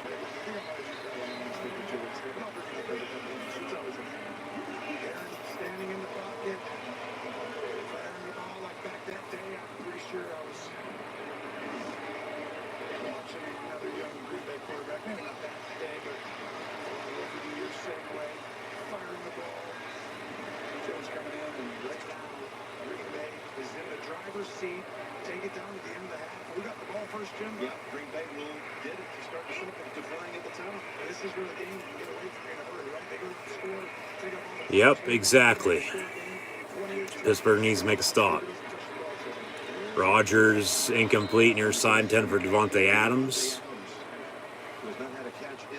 So I'll have a 2nd and 10 again here. 1:06 and 2 timeouts. Pressure. Again, it was Ingram. Twice on this drive that he's gotten back there and actually shoved Aaron to the ground. It's a good off-season pickup. He's still got a lot left in the tank. And this is a tough test for Pittsburgh, right? As you're coming back in, you're like, great, you got it healthy. You want to show everyone that you can actually do this. And now we got another thing that Rodgers has like 44 touchdowns and 2 picks in 2019. In the flat, complete to Devontae Adams, and he's going to bring some tacklers with him. Picks up another Packer first down, right on the outside of the 10-yard line, it looks like. Millette slipped. TJ Watt, along with Minkah Fitzpatrick, were the ones to bring him down. And now it's 1st and 10. They got 8 shots, 2 timeouts, and 32 seconds to go to punch it in. Rodgers near side, incomplete. 10 for Adams again. Keep an eye out for, say, Randall Cobb. Of course, the rookie out of Clemson and Amari Rodgers as well. Marquez Valdez-Scantling injured, not playing. Maybe even the lizard Alan Lazard for Rodgers to go to, but you can't even count out 85 as tight end and Big Bob Robert Tonyan. 2nd and 10 for Rodgers. 28 seconds to 2 timeouts from the 13. He's not going to tuck it and run on this on a quarterback draw. Play clock winding down, and he gets a snap. Down the middle, it was going for Tonyan. Good coverage, though, by Pittsburgh. So incomplete 3rd down. maybe a fade. They'll probably have settle for field goal if I'd have to guess. The way Steeler defense is playing right now. So if Pittsburgh can get to halftime only down 7 with the way this first half's gone. I mean, they look good on their opening drive. Fast start, of course, up 7. Green Bay ties it up at 7 as well. You have the fumble in between all that. Packers capitalize, extend their lead. And then the Steelers also got a field goal, so that's why we set it 14-10 with 24 seconds to play in this first half, and now got an injured Steeler defender down to a timeout, and that is number 55, Devin Bush, who has the one and only sack on Aaron Rodgers this afternoon, as a new Steeler sack streak will begin today, following last week's loss to the Bengals and the streak coming to an end at 75 games dating back to the 2016 season, which was the longest in NFL history. But,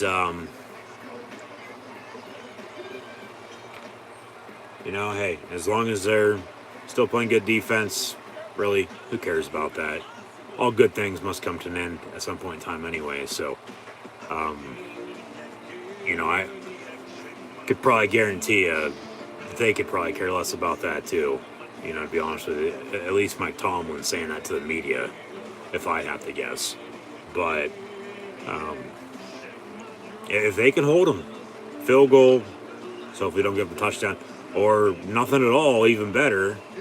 Maybe we have a turnover, get the ball back 2 timeouts in 20 seconds. They probably won't do anything with it anyway if they would get the ball back, but you just never know. So we'll see what happens here. I mean, if I'd have to guess too, Green Bay's just got to settle for a field goal, unless they somehow make a play and Rodgers finds whoever he's going to throw to, or if he tucks it and runs again for another rushing touchdown and then account for all 3 touchdowns for Green Bay's offense here in the first half today, then okay. But we sit at 14-10. Probably guarantee it's going to be 14-10 at half, 24 seconds from now in football time. Maybe 17, just hopefully not 20 or 21-10. I'd take 17-10. If they can get down, or get into halftime only down by 7, I should say, excuse me. The way the first half's going, like I said, should be all right. Bad thing about that is, though, like I said, too, the Packers are going to get the football to begin the second half, so they're going to have to make a stop early in the second half as third quarter begins once we get out of halftime, too. So, still got to find a running game, plain and simple on offense. Pittsburgh does. It's pathetic. So Devin Bush was the one injured, but now back from break, 3rd and 10 from the 13 for Rodgers and the Pack. Empty set, 5 wide. Pass going to be caught and then dropped and then picked off, but Joe Schobert has it for an interception, but they're going to say he's out of bounds when he caught it, incomplete. So if Jones would have caught that, it would have been a touchdown. If Schobert caught it, and if he was in bounds, that's a pick. Yeah, no, he never caught that in bounds, so that's incomplete. That's a good call from the officials. So, okay, they force a field goal. Crosby on for a kick. Boswell is, of course, already good from 1 here today. This will be officially from 31 yards out for number 2, and the Steelers block it. The Steelers block the field goal. Minkah Fitzpatrick on the run, 50, 40, 35, 30, inside the 20, 10, 5. The Steelers return a blocked field goal for a touchdown. However, there's a penalty flag on the field, and they're probably going to get them on an offside. God damn it. You got to be kidding me. The Steelers are celebrating. There's a flag on the play. We'll see what it is. The Steelers, though, just returned a block, and they call offside. Jesus Christ. They call it on Joe Hayden. Let's see if he was offside, though. But they just returned a blocked field goal for a touchdown to close the first half to take the lead with 8 seconds, and they get an offside called on them. maybe a little bit. Come on. Are they offsides? Because everyone's in the backfield, so they can't. Minka blocked it with Hayden. Minka picked it up and ran 70, 75 yards to the house for 6. But they're going to replay the down, 4th and 5, and Green Bay is going to attempt another field goal. So we'll see if that 3 points comes back and bites them, or if just think if they'd have that touchdown and they lose by whatever. That's close. I don't know if that's offside or not.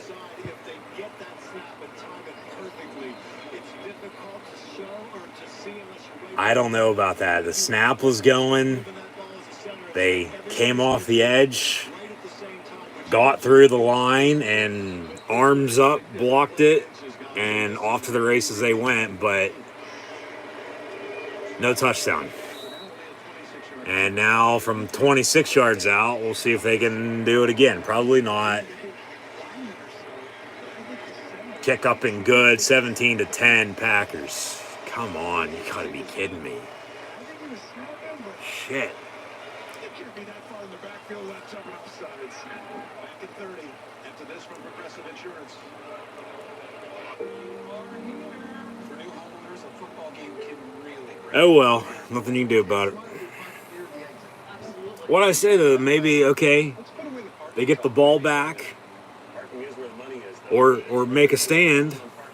I didn't think they'd fucking block a field goal and return it for a touchdown and then get an offside called on by any means to close out the first half. But that's exactly what happened. And then the Packers still make the field goal, so that's close. You can't get any closer than that for potential offside. As the snaps being snapped, the ball from the center to the holder to hold, and then Crosby to kick. I don't know. Jim, watch when this ball moves and see when they all move. Go ahead and run that right here. Slow-mo. Balls moved, they moved. That's not offside. Close, right? And you can't review that either. You can't review a penalty. I don't know. And they would have had a touchdown out of it. Up 3 right now. Why are you going to return this from 9 yards back with 5 seconds? Okay, maybe a kickoff return. 1 second, clock runs out. They would have had a timeout and, okay, 1st and 10 from 25. Probably take a knee anyway. But at least you maybe chuck it or do something with it. Decent return, clock runs out on though. But at halftime, after all that, the Packers lead the Steelers 17-10. When really Pittsburgh should be up 3, 17-14 right now. But that's not what it is. They call it an offside on the blocked punt, or blocked field goal, excuse me. Special teams stepping up, second time in a month. Of course, they blocked the punt at Buffalo, return it for a touchdown and 1. Close out the first half here. They block a field goal, return it for a touchdown as well, about 80 yards. Get called on an offside bill. So no touchdown. Green Bay field goal up and good. 17-10 at the half. The Packers lead the Pittsburgh Steelers. Ben Roethlisberger, along with Aaron Rodgers, are out here in a shootout with really no running game by either team. Okay, from at least the last time we checked, Green Bay did add a few more yards for Aaron Jones, but Roethlisberger's 9 of 14 for still 104 yards passing and a touchdown. But they really haven't been on offense since they, of course, kicked that field goal to cut it to 4. Now they trail by 7. But even Najee Harris still only has 7 carries for 31 yards rushing at the half. That needs to change. Deontay Johnson, 462 for his score. James Washington, Zach Gentry, Juju Smith-Schuster, along with Eric Ebron and Ray McLeod, all have a catch apiece. Aaron Rodgers, he's 13 of 22 for 144 yards passing, a passing touchdown, and a rushing touchdown. His passing touchdown to Randall Cobb. Rushing touchdown was from 4 yards out. Of course, Mason Crosby field goal to make it a 7-point lead at the half to close out halftime as well. Following, of course, the blocked field goal return for 6, but brought back because of an offside, unfortunately. Aaron Jones has 9 carries for 39 yards rushing. A.J. Dillon, 425. Randall Cobb has 3 catches, 43 yards, and a score. Devontae Adams, 4 for 42. Aaron Jones has 2 catches, 25 yards out of the backfield as well. A.J. Dillon, 1 of 16. And then Mercedes Lewis, along with Tunyon, 1 catch for 7 yards apiece to both tight ends as well. So, still can't turn the ball over on that fumble, that strip sack that they capitalized on to take that 7 off the board, take the field goal off the board to close out the first half as well, because it wasn't offside, should have been a Steeler touchdown. The Steelers are up by 10 right now, 17-7 really, if you look at it that way. But they trail by 7, 17-10 at the half against the Green Bay Packers. So, see what happens coming up, second half once we return from halftime here. But, yeah, you have fun running game with Najee Harris. Ben can't do it all on offense. I mean, at least he hasn't thrown for 100 times in the first half by any means. Hopefully he doesn't get to 58 by the end of the game either. But still got to be a little bit more consistent, of course, play calling wise. Running the football, balance the offense out, open playbook a little bit more, be consistent running the football once you get a running game going. But yeah, you can't turn it over again. Expect to, even with as good as the defense is, be in it late then, regardless if you go up a touchdown or not. Defense played well. It's really what defense is going to bend but doesn't break, I think, when it comes down to it here in the fourth quarter. The way both these teams are playing right now. 17-10, Packers lead the Steelers at halftime. Just now tuning in, but, can't turn it over on that strip sack. Lions got to block better, got to run the football better too. Green Bay, they capitalized all the fumble. There's 7 right there. Field goal is blocked, return for 6. So that 3 that they have at the end of the quarter here, they shouldn't have that either, really. Should be 17-7 if everything else goes away. Did here first 2 quarters of play, but what can you do? That didn't happen, of course. This is what happened, and we'll see what happens. But 17-10 is your score at the half. Also at halftime, Cardinals lead the Rams 24-13. The Ravens lead the Broncos 17-7. So both AFC North teams on the road. With Baltimore and Pittsburgh, both should be up 17-7 right now, but Pittsburgh trails 17-10 because of the onside, and it wasn't really an onside by any means, or an offside. He was onside. He got off the snap right as the ball was hiked, and they blocked it, returned it. Like I said, that's as close as you can get, though. They threw the flag. There's nothing you can do about it. But I mean, like I said, Steeler defense has played well. So, with all that, they don't capitalize off of the turnover, take one of Rodgers' 2 touchdowns off the board, whether it be the rushing or the passing, you choose, and then the field goal as well. So then, of course, Ben has a passing touchdown to Deontay Johnson, the field goal, and then the blocked field goal return for 6 as well. So, it should be 17-7 right now, Pittsburgh. But Green Bay leads 17-10 at the half. As mentioned, right now at halftime as well, the Cardinals lead the Rams 24-13. Ravens 17-7 over the Denver Broncos. Middle of the third quarter already, the Seahawks and 49ers tied up at 7 apiece. However, earlier today in the National Football League, following Thursday night football with the Jacksonville Jaguars and Cincinnati Bengals, we had some things going on in the jungle. We had the past 2 number 1 overall picks with the Tiger King and Sunshine himself, and Joe Burrow and Trevor Lawrence, potentially the next Tom Brady-Peyton Manning feud in the AFC as that game came down to the wire. The Bengals won on a game-winning field goal. It was Joe Burrow taking on one of his former college coaches, I should say, and new Jaguar head man in Urban Meyer before, of course, he was seen grinding at a bar, but I'll digress there.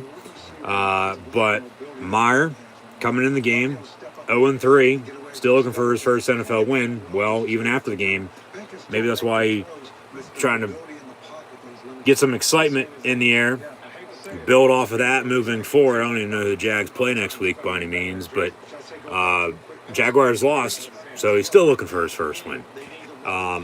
Jags are 0-4, Bengals are 3-1. Of course, short week for them last week after beating the Steelers last Sunday, 24-10. And then the Bengals defeat the Jaguars 24-21 on Thursday Night Football. As really, coming out of that game, you'd have to say for AEW, Pillman and Moxley, should be main eventing the next show. But, of course, Brian Pillman's getting his push. Moxley's just doing what Moxley's doing.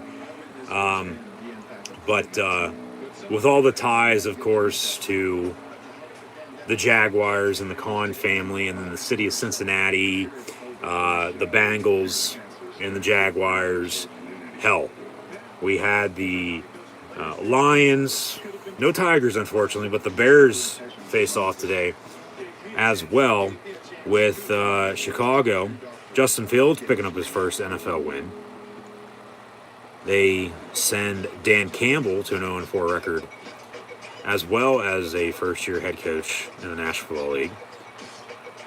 Assistant, he's been an interim before, but head man with a new team, that's Dan Campbell, biting off kneecaps. They lose again, 24-14. But yeah, Thursday night, it was Bengals 24-21 over the Jags, kicking off NFL Week 4 here. And then, as mentioned, the Bears defeated the Lions 24-14. Eyewitness firsthand, Kansas City defeat the Philadelphia Eagles. The Chiefs 42-30 winners over Andy Reid's former squad in Fly Eagles Fly, as Andy Reid became the first NFL coach in history to win at least 100 games with 2 different franchises. Of course, 140 wins with the Eagles, and then 100 today in the win against the Eagles with the Kansas City Chiefs. Andy Reid with a Super Bowl to his resume a few years ago as well. Future Hall of Famer, no doubt about it. But also saw Carolina and Dallas as Panthers, Cowboys, Chiefs, Eagles were the 2 games on my area on Fox and CBS respectively. So side by side watching those. It was close at halftime. Dallas pulled away. Second half, Carolina came back. Cowboys held on though, 36-28 winners at home in the Big D over Matt Rule and the Carolina Panthers. So Carolina in back-to-back weeks, 1-1 against the 2 Texas teams in the National Football League. Of course, they defeated Houston a week from this past Thursday. Also today in the National Football League, caught the tail end of Washington defeating Atlanta 34-30. Buffalo shut out Houston at home 40-0. The Colts picked up their first win as well, 27-17 over the Tua-less Miami Dolphins. The Browns 14-7 winners at Minnesota, as that game at a point in time was 11-7, even though Sheets is better. And then the Giants and Jets both win in overtime, scoring 27 apiece, 27-21 for the Giants and their win, and then 27-24 for the Jets and their win over the Titans. And then currently, as mentioned, at halftime, 24-13 Cardinals leading the Rams. The Ravens lead the Broncos by 10 as well, 17-7 at halftime. Middle of third quarter, 7 apiece with the Seahawks and 49ers. 17-10 is where we stand at halftime here, with Steelers trailing the Green Bay Packers. And other than that, that's what's happened so far. NFL Week 4 here in the 2021 season. Still to come, though. NFL Sunday Night Football later on this evening. It'll be the Tampa Bay Buccaneers and New England Patriots, with Tom Brady's return to Foxborough to take on Bill Belichick and the Pats. I'll have live watch-along reactions a little bit later on this evening of that matchup as well, live right here on YouTube, audio only. Be sure to tune back in, along with Monday Night Football and Monday Night Raw, live watch-along reactions, live right here on YouTube tomorrow night as well, with the Silver and Black Raiders taking on the Bolts, the LA Chargers, on Monday Night Football. So, Week 5 preview that a little bit later on, begin this upcoming Thursday out west in the NFC West again, as all 4 teams in that division are facing off against one another currently: Cardinals, Rams, Seahawks, 49ers. And then 2 of those teams play against one another on Thursday night. And then we'll have the first of 2 London games this upcoming weekend, next weekend as well. And then the other 2 follow the week after. And then we'll get more into Week 5 here in a bit. So, coming at halftime, 17-10. Packers leading the Pittsburgh Steelers. Thank you for tuning in and listening once again to my live watch-along reactions, live right here on YouTube. Be sure to like, follow, and subscribe on social media.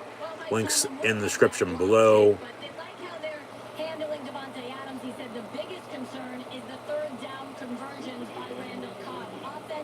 Steelers can't stop Green Bay on third down, so says Mike Tomlin. They're concerned about that.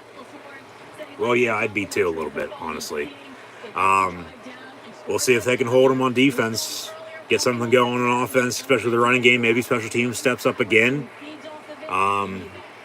They had a blocked field goal for a touchdown to close the half, but they're offside, so said the refs. And now, as we begin the second half, 1st and 10 for Rodgers in the pack from the 25. Handoff Aaron Jones for about 2 yards. 2nd down and 8 to come, but they didn't pressure him a lot. They had a sack on him, forced him to punt, and then they're bringing pressure, but Rodgers is just making plays. So, yeah, on the flip side of that, to continue, the Steelers do need to make some more stops on defense. You had no doubt about it. Hold, get something going on offense, run the ball. Rodgers looking to throw here, gets rid of it, and it's going to be out of bounds, incomplete. He took a shot from, who was that? Schobert, and who came up the middle?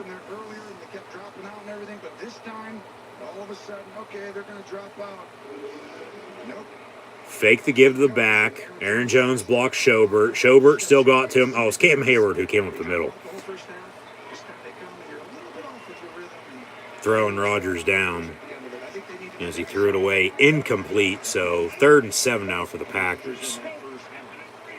Trips top of your screen, left to right for Green Bay here in the 3rd. Nice spin move by Highsmith, but can't get to Rodgers. He gets rid of it on 3rd down to guess who? Randall Cobb for a big Packer 1st down out past midfield.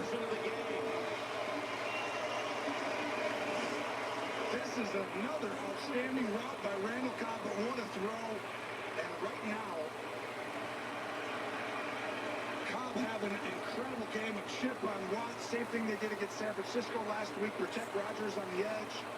And if you give him time and he gets to throw in rhythm like that, he's going to throw a ball into a small, tiny hole. It's now 1st and 10 from the 47.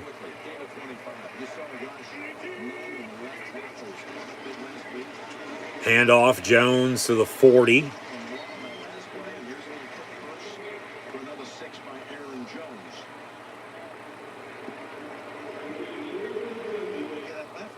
Position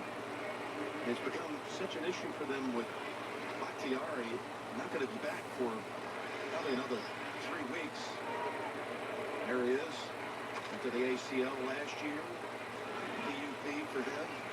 Elton Jenkins been battling an ankle issue, so they had to go to Josh Nyman last week. He held up Nick Bosa, and today he's got the likes of TJ Watt lined up over there. You see, they put someone right over, right? So it's a Jones on the give again. Couple missed tackles in the backfield by the Steelers, and then on 2nd and 4, Minka and Devin Bush bring them down after pick up a 3, so it'll be 3rd and 1. really good. They don't just say, hey, let's go out there and go Get one-on-one. off the field on 3rd down, though. Bosa or Watt. They actually give him help. They chip. They put a tight end over there. They pull a guard. Running comes out. So you're not blocking him every time, but he's done a very admirable job so far. 3rd and 1. And A.J. Dillon is the running back. Rodgers goes from the gun. Another run up the middle. A.J. Dillon for a Packer 1st down. And they're just keeping it simple. They're balanced. They have a running game. Of course, Rodgers play action here, there. Cam Hayward down injured, which ain't a good thing to be seen. Hayward was the tackler, still down on the field. And that gets Mike Tomlin. They really don't have anybody else at D tackle. Hell, they don't really have anybody else on the D line, for God's sakes, other than Cam Hayward. I mean, Tyson Lulu, Chris Wormley, Stephon Tuitt, hoping for him to come back eventually. But then you got the linebackers coming off the edge, of course, in the 3-4 with T.J. Watt and Alex Highsmith. And then, of course, you still got Devin Bush, Schobert, and Melvin Ingram, and Robert Spillane as well. So, hopefully it's something serious for him. But, yeah, got to get off the field on defense. Can't just continue to let them drive like this literally all afternoon on you and then expect to have the score be the same or not down by much late, and then you can't do anything on offense, and then you're screwed because time's not going to be on your side for one. If you can't move the ball on offense, they're stopping you. You're going to give the ball back to them. They're just going to run the clock, and you're done for. So it'll be interesting here how this course finishes up, but we just began the 3rd quarter. Packers on their opening drive, so we haven't even seen the Steelers on offense yet here in the 2nd half. We'll see if they can start fast just like they did in the 1st quarter there. Roethlisberger, of course, finding Deontay Johnson for a long touchdown pass, about 45 yards out. But It's a tasty life. not going to bash the officials by any means, but at the same time, even with that, the Steelers can't turn the ball over and then give up 7. But they weren't offside on that blocked field goal return for a touchdown. They were not offside. It's not like he was in the backfield before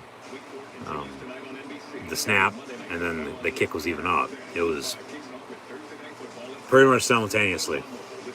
But I have noticed, now that I think about it, these officials have called a few offside penalties today, both on the Steelers and Packers respectively. More against Green Bay, but the one against Pittsburgh was crucial because it was a kick 6, if you will.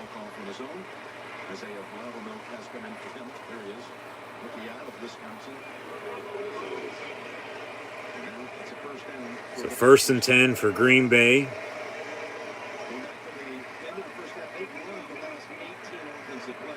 Mercedes Lewis in motion.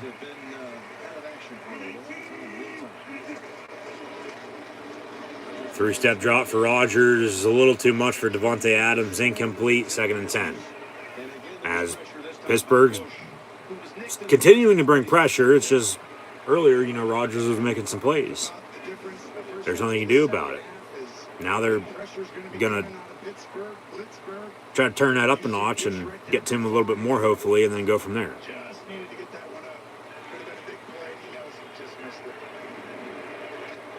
So 2nd and 10 following incompletion.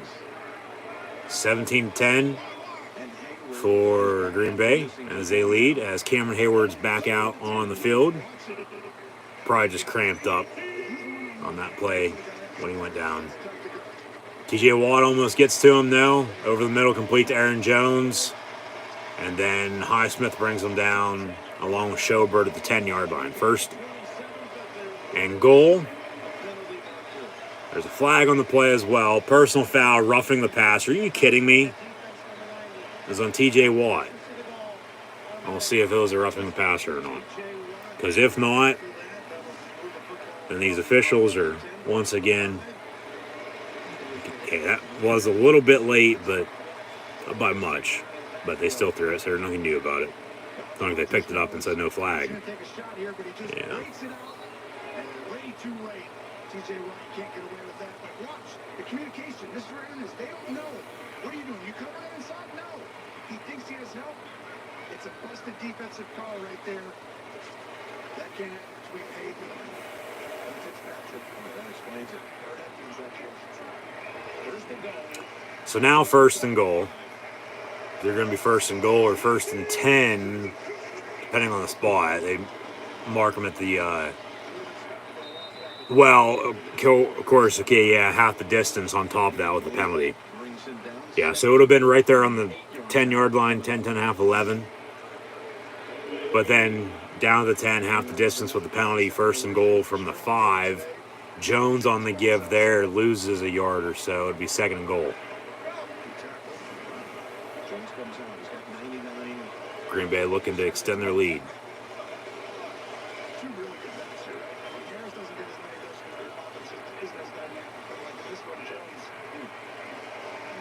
From the 9. Rodgers going to tuck it and run, and then he stumbles and falls at the 10. And TJ Watt does get to him.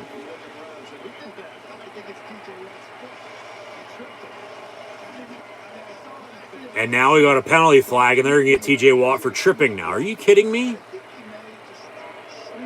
No, Rodgers tripped himself right there.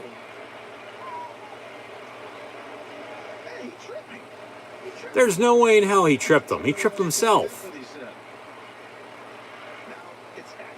Come on. You got to pick this up. There's no flag on that.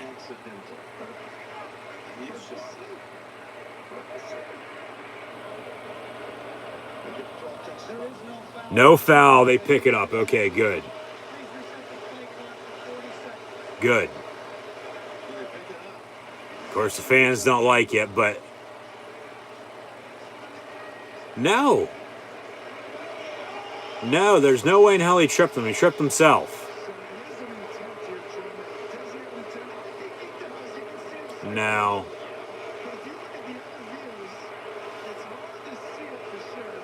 So 3rd and goal.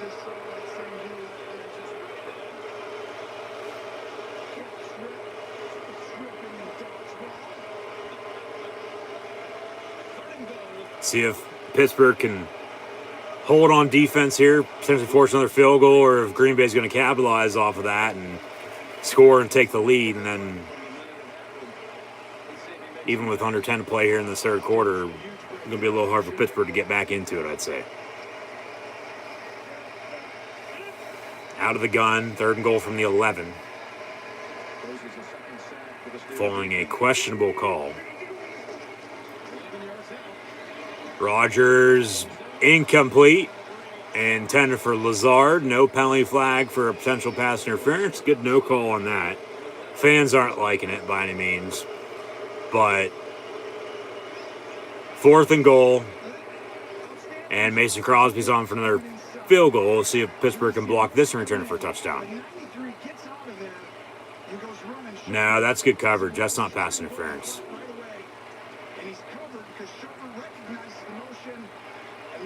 No. 4th and goal, Crosby's kick up and almost blocked, but not up and good.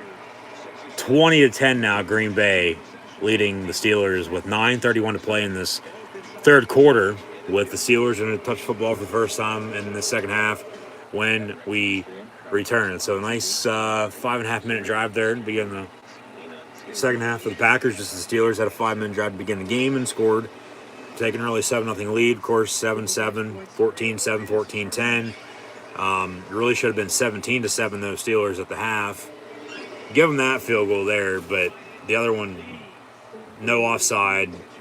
It was blocked. It was a scoop and score return for a touchdown for the black and gold to close the first half. But no, they said it was offside, and then they still kicked the field goal. So take at least 3 off. Maybe they cut it to 17-10, or 17-13, or tie it up 17, depending on what else happened, if everything else, of course, goes the way it did. But no, still, it's just the officiating now is just taking over.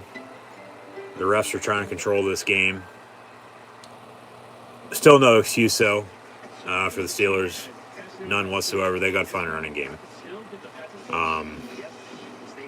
So we'll see if they can get that going. If not, Ben's just going to have to try to do it all once again. So he might end up finishing with 58 attempts with only 14 right now at halftime, and only 20-25 minutes football to be played. So the defense going to step up, make some stops, get some turnovers. You can't turn the ball over on offense, no stupid penalties either. Maybe special teams eventually steps up again. That's a blocked punt for a touchdown and a blocked field goal return for a touchdown in the first month of the season for the Pittsburgh Steelers here. First 4 games. Except the blocked field goal, the rest of their offside, so it doesn't count. But that's good special teams play by the Steelers thus far this season. They can keep that up. You play good defense, offense gets cooking, even with a 1-3 start. Not 0-4 from a few years ago. And then, of course, 11-0 start last year, and then they lose 5-6 and get bounced in the first round of the playoffs by the Browns. There's still potential for them. Long season, just one game. Take one from Rodgers' playbook. They got blown out against the Saints week 1. Now they've won 2 in a row. 49ers, of course, gave them 37 seconds last week to drive 2 plays, both of Devontae Adams getting in field goal range for game winner from Crosby from 51 yards out.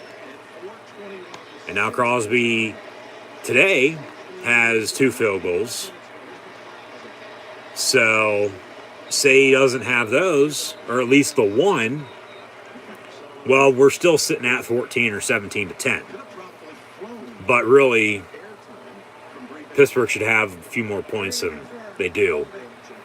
And now another penalty going to hurt them. Going to be half the distance on the hold on the kickoff return, so first down Steelers. But just too many mistakes, too many miscues. So, of course, they show some highlights of the Watt family with JJ, TJ, and Derek. As JJ's in action with the Cardinals right now. They were leading the Rams at the half. And then the other 2 Watt brothers in the black and gold. As the parents are in attendance, pass near side complete to Najee Harris. Out past the 10 to the... They're going to mark him at the 11. Are you kidding me? He got to the 13, 14-yard line.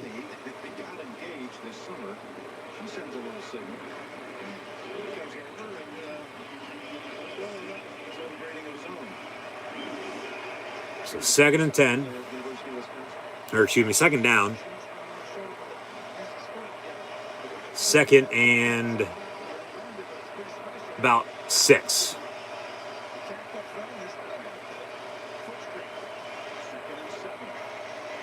Halfback screen, Najee Harris breaks a tackle, lowers his shoulder, first down. 8-yard reception, first down Steelers. If the screen game works, run it. Just don't run on 4th and 10 like you did last week, for God's sakes. I still don't get that play call. And no, they didn't give up, so says Tyler Boyd. Those were just drops.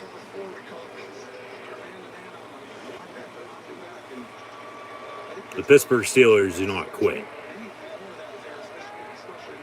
That was just to get people talking. And then the Bengals, 3-1, could do something in the North with the Browns and the Ravens. Handoff from Roethlisberger. Najee Harris about a yard or two if he's lucky. Second down. Provide expert insight and exclusive commentary you won't find anywhere else. Stream new episodes Tuesdays at 9:30 p.m. Eastern Time exclusively on Paramount Plus. And talking to Harris about favorite players growing up. And watching running backs, watching a lot of tape, Adrian Peterson and Barry Sanders. Those were his guys.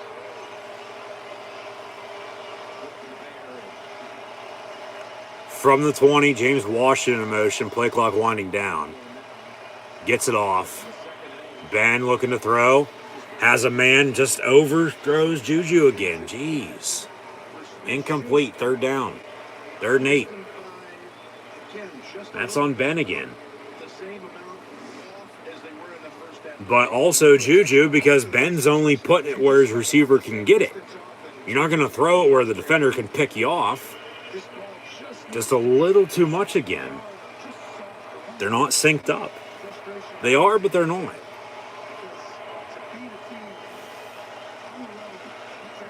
That's twice. That's 2 more touchdowns. Because he would have been off to the races on that.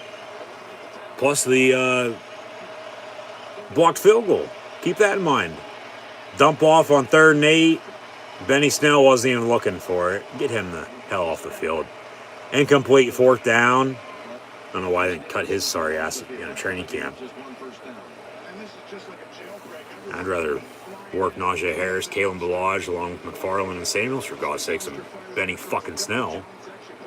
He's been in 2 plays. Stuffed at the line of scrimmage on the 1 play, drop on a halfback screen on 3rd down on that last play. Punt almost blocked, as Harvin, I guess there was a hand on it. I don't know. Went out of bounds. This is sort of a shank. See where they spotted at. Looks like around midfield somewhere. Ref's still walking. He's still going past midfield. And he's going to spot Green Bay 1st down and 10 at the 40-yard line inside Steeler territory. So about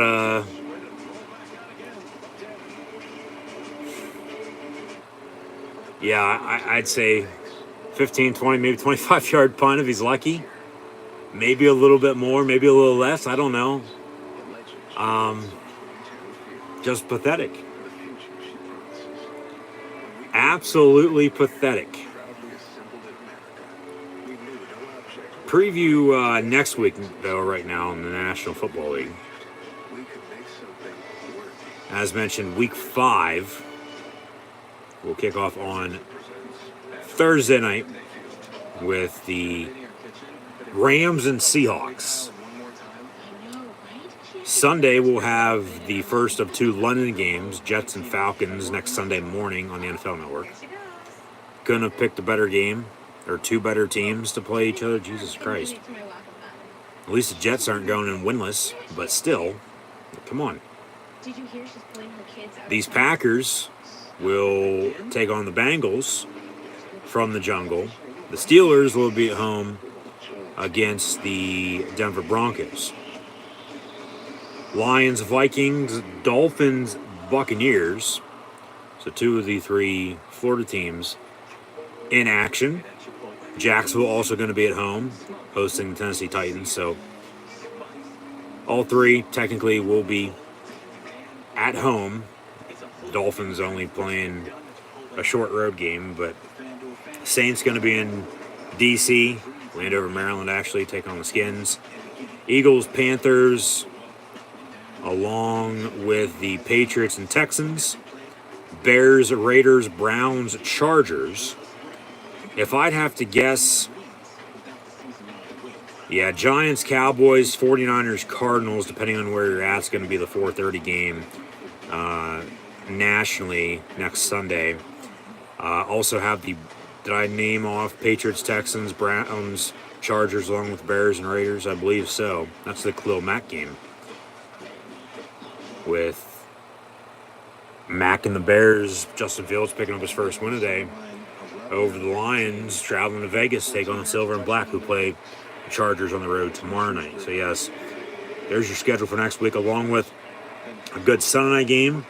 It'll be Bills, Chiefs, and then next Monday night, Colts and Ravens. We'll have double duty next Sunday with Broncos, Steelers, along with the Bills and Chiefs, which was a Thursday night game last year. It turned into a Monday night game for one of those two Monday doubleheaders. Of course, you had a Tuesday matchup with the Bills and Titans from Nashville last October as well. They'll actually meet on a Monday night in a few weeks' time. But, of course, on top of all that, the AFC Championship game this past year was also the Bills and Chiefs. They'll meet next Sunday from Arrowhead, and we'll have live watch-along reactions of Denver and Pittsburgh at 1 p.m., along with the Bills and Chiefs next Sunday night. Be sure to tune back in, though, later on tonight as well for Buccaneers and Patriots. 2nd and 7 to come, though, for Green Bay after a 3-yard run by A.J. Dillon. 6 minutes and some change to play in this third quarter. Green Bay leading 20-10 over the Pittsburgh Steelers from the 26.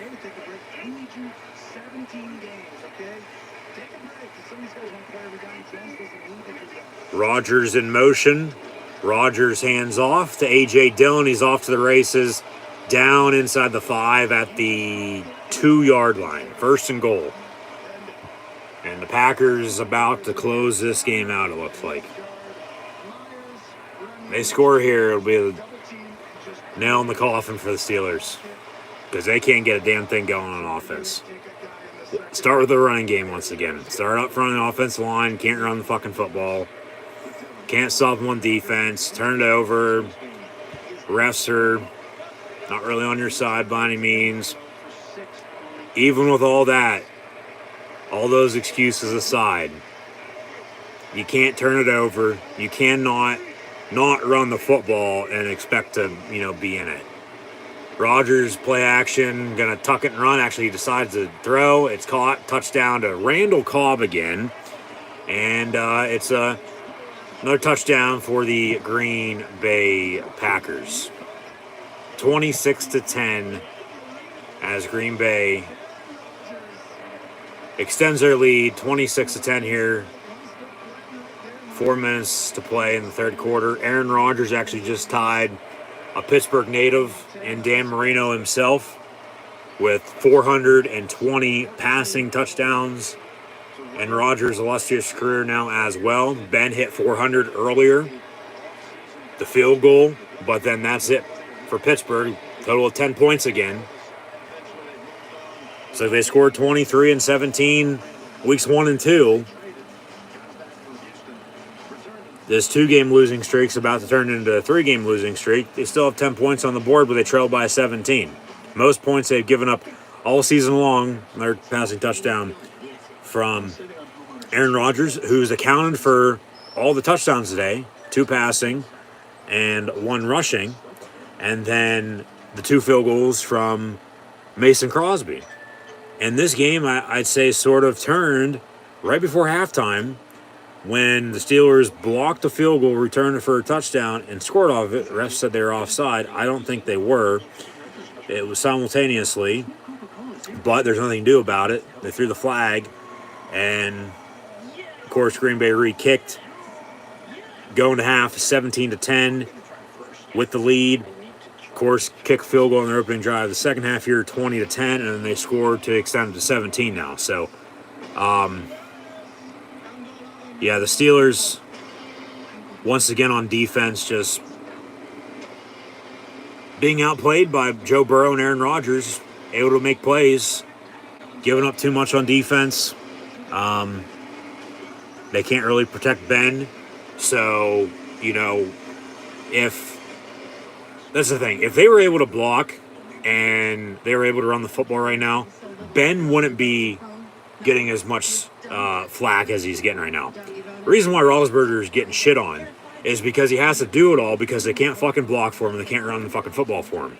Okay, you have to be balanced on offense. You have to have consistency. The defense can't hold it down the whole entire game and then when you get back on offense, not do anything and expect to win. Plain and simple, because then Roethlisberger's doing it all by himself. No wonder he threw for 58 times last week. 2 interceptions. Once again, you go back to that. He doesn't throw those. They make that kick. They win.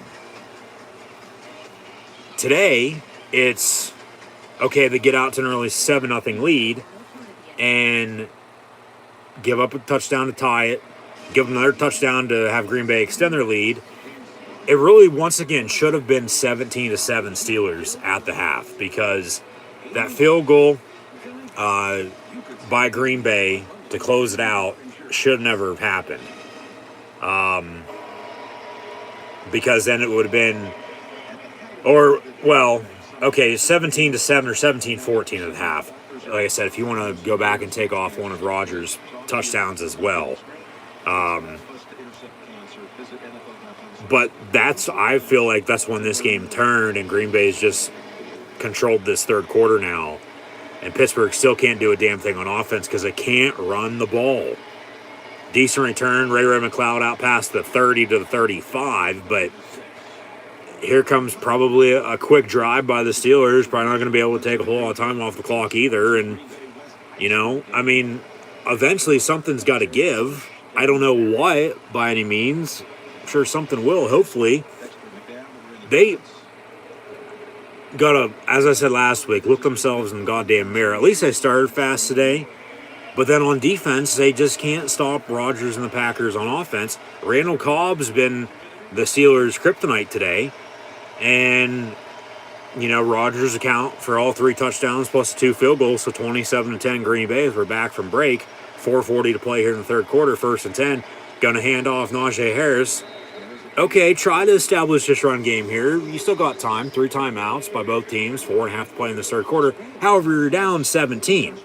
Okay, you're down 17, and, time's not on your side. So you still got to open up the playbook here. But once again, you go back to the running game. If you had a running game, this offense would be more balanced. You open up the playbook from there, and you hold down the fort on defense. It's like, I don't know what clicked or what changed after the Buffalo win week 1. It was something during that Raider loss 2 weeks ago that led into last week, and then it's also taken effect here today on the road against the Green Bay Packers. At least on 2nd and 7 here, Harris picks up about 10 yards, first down for the Pittsburgh Steelers.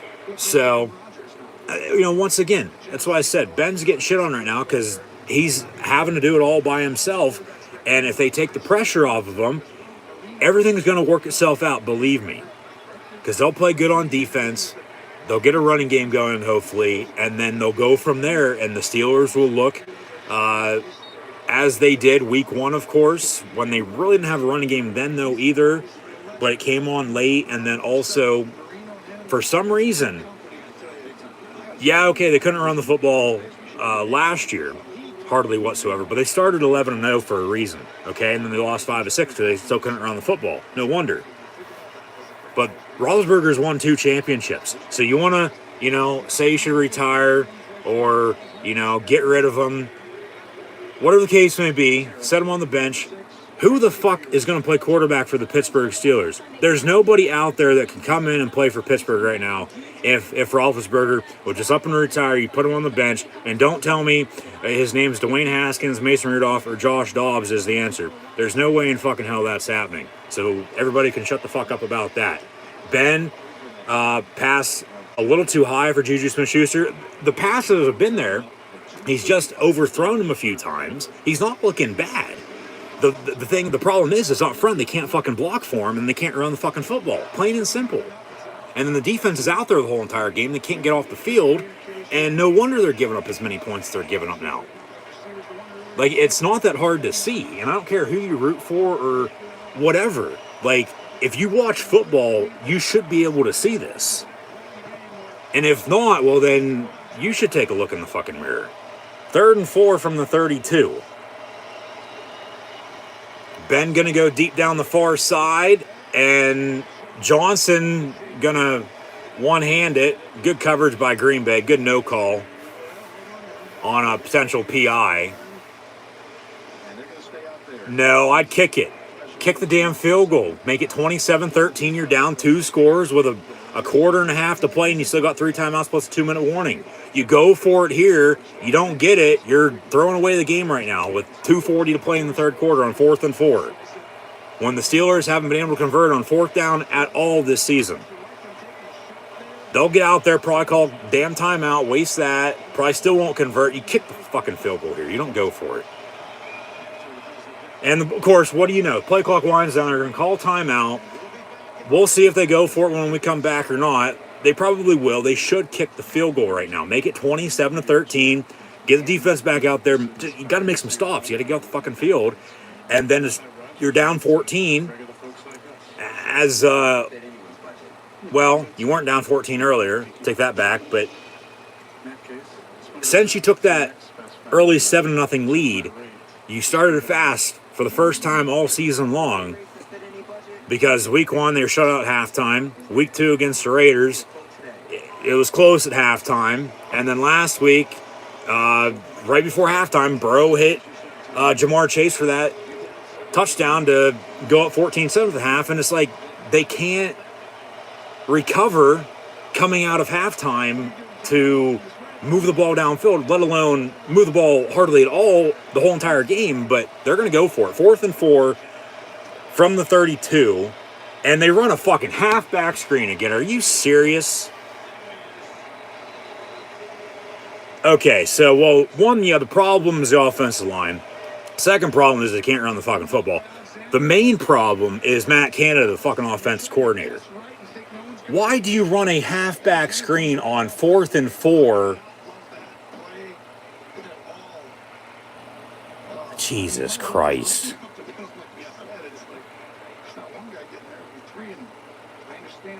I don't know how Ben did not see what was coming. I don't know why he didn't audible. Got an injured Packer on the play, on the tackle. Turnover on downs. It'll be Packer ball up 27-10. See, they drive and score here. I mean, this game's probably over now as it is. That's why I said nil in the call from last time they scored to go up 17. But the Steelers were able to drive there a little bit. You kick the field goal. You cut your lead again, and then you play defense. You get it back out there. You continue to play offense. The game just flip now, and probably done for because they allow more points to be scored in Green Bay's favor. Yeah, no, the Steelers are gonna start 1-3. Host Denver and Seattle the next 2 weeks before a bye week. And once again, like I said last week, the schedule does not get any easier.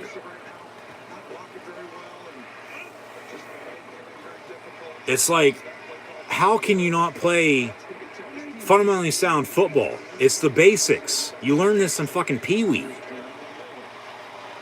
Over the middle, it's complete to the Lizard. And Lazard gets inside the 40, so Rodgers is just... fuck you. And gonna put it away right now, it seems like. Yeah. You don't go for it like they did. You kick the field goal.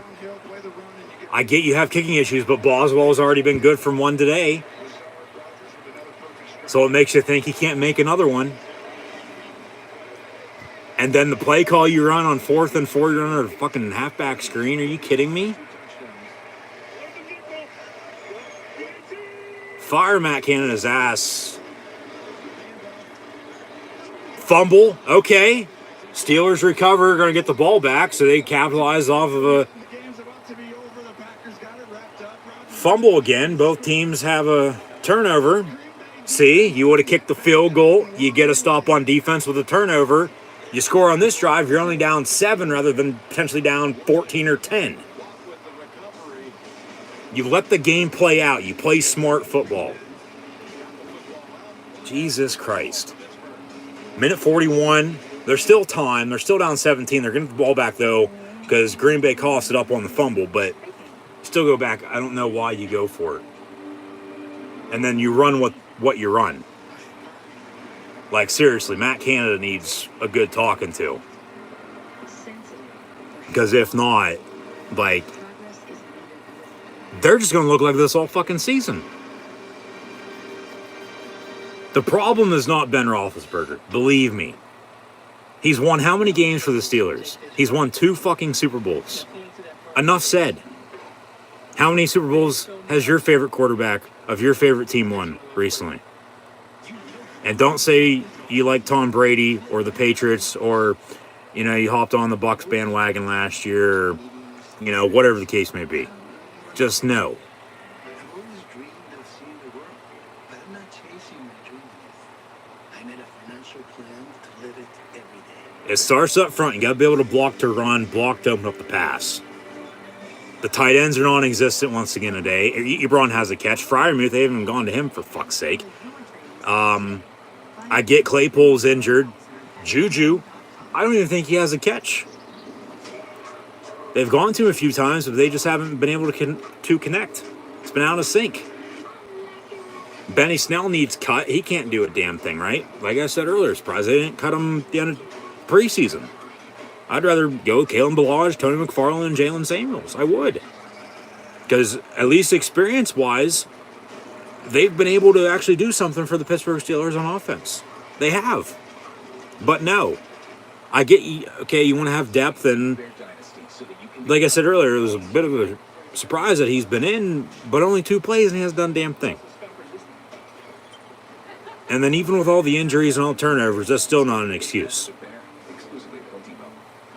Starts up front, got to be able to block, protect the quarterback, get after the opposing quarterback on the D-line, run the football, open up play action. We'll see if the Steelers can get back into it here or not. Because they wasted a timeout, decided to still go for it, didn't get it. It's like, what call do they have before that screen? And then they call timeout, and then they run the screen. Or if it was a halfback screen, they just didn't get the call off in time. And then Ben with a pass incomplete intent for Najee Harris. There's just too much miscommunication. Like, this is just... It's hard to watch. It's like, what the hell are you doing?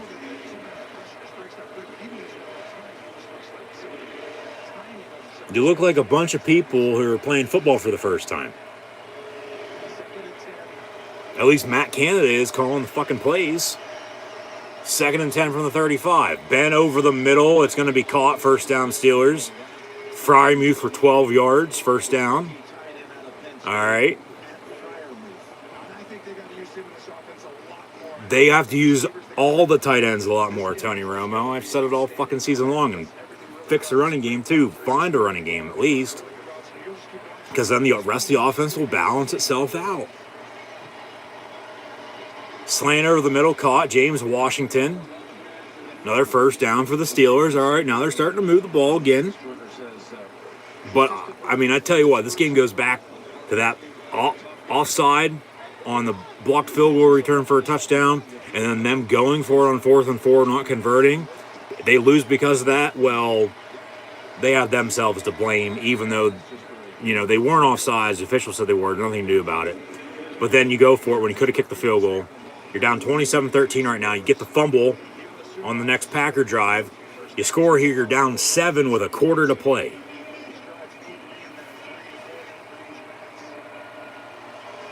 .25 seconds of counting here in the third. 2nd and 9 for the Pittsburgh Steelers. I'll be shocked if Najee gets 100 yards rushing today. Because stat-wise, with the plays they've ran and how they've run the football, other than maybe a couple for, 5, 6, maybe 10 yards, slant over the middle complete to Deontay Johnson, it doesn't add up. He's got like 12 carries for 55 rushing yards right now. So, end of the third quarter, 27-10. The Green Bay Packers lead the Pittsburgh Steelers here. So once again, thank you for tuning in and listening to my live watch-along reactions live right here on YouTube, audio only. I'm your host, Encyclopedia Sports, Cool Hand Luke 96. Be sure to like, follow, and subscribe on social media. Links in the description below. Hit that thumbs up button. Share hashtag NFL, hashtag Steelers, hashtag Packers. Chat questions and comments, super chats, super stickers. Always greatly appreciated. Hopefully tune in a little bit later on as well for Buccaneers Patriots with Tom Brady's return to Foxborough. And then also tomorrow night, Monday Night Football with Monday Night Raw.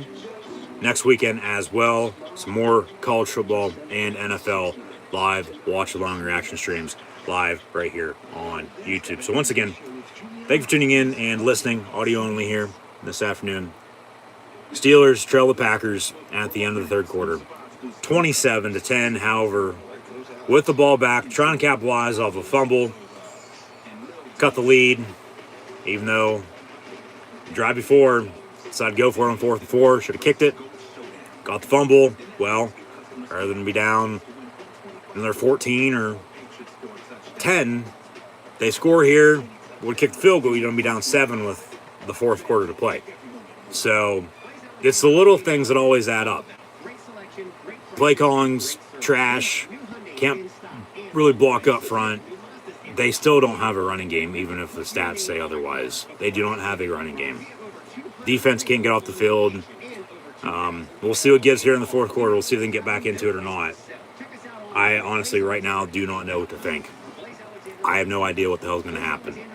I know what I've said over the course of this game, but still, there's still 15 minutes left, so it's not over until it's over, but at the same time, it's once again not looking good. And even if you want to look ahead, like I said, schedule's not going to get any easier, so it's not going to be looking good then either. But once again, yes, just thank you for tuning in.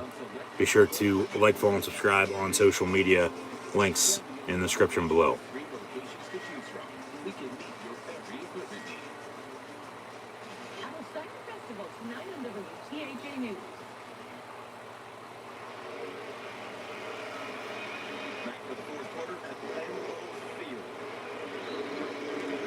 As we begin the 4th, 15 minutes to play. Packers up 17, 27-10 over the Steelers. Pittsburgh with a 3rd and 4 empty set, 5 wide, left to right across your television screen, radio and audio dial. Ben gets a snap, slant over the middle, caught by Deontay Johnson, and he's going to break a few tackles. Go north-south, dumbass, not east-west. You had the first down. Now they're not going to give it to him. He's going to be marked short. It'll be 4th down. You got to be kidding me. Now you definitely got to go for it here on 4th down. Come on, go ahead, not to the side. No better. Oh, my God. It's actually a great job by him to get himself that open, too. You know, Savage is being tended to. Like, you make a play, but then you don't do anything with it. Even if you think you're making a play. You know, on some of these right here, right, it's the 4th and 3 earlier, they threw behind the sticks of 4th and 4. It's the same situation there. It's going to be 4th and 4. They get no gain on that play. So we'll step aside. Got an injured Packer again. So, some injuries here today on both sides of the ball for both teams. Claypool out to begin with. Hayward went down earlier, came back in like next play afterwards though, so he's fine. Devin Bush went down, but he seems to be all right. And then also, for the most part, it's just been on Green Bay's side. So, still, man, I tell you what, it's just frustrating. It's hard to watch. It's pathetic. It is.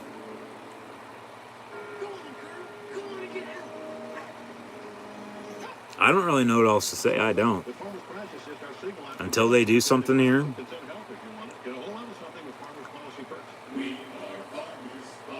Yeah, no, I don't know. We'll see what happens here. This is probably going to be the ball game now, 4th down and 4 again.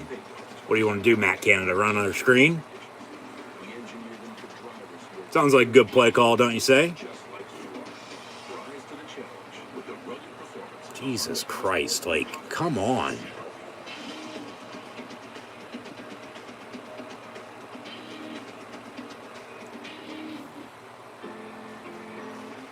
Like, honestly, probably a kindergartner could probably call better plays than he has this season on offense. At least the past 2 weeks.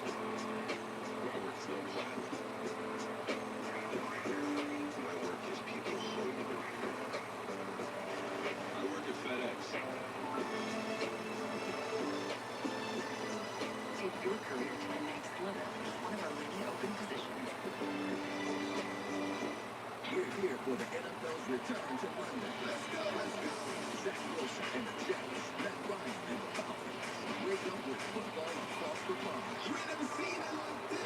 Sunday at 9:30 a.m. Eastern. Only on NFL Network. Here we go. Back to it. 4th and 4 for the Steelers. They're going to go for it again. They have to now. Can't even capitalize off of a fumble. James Washington in motion. He got a false start. You have to be kidding me.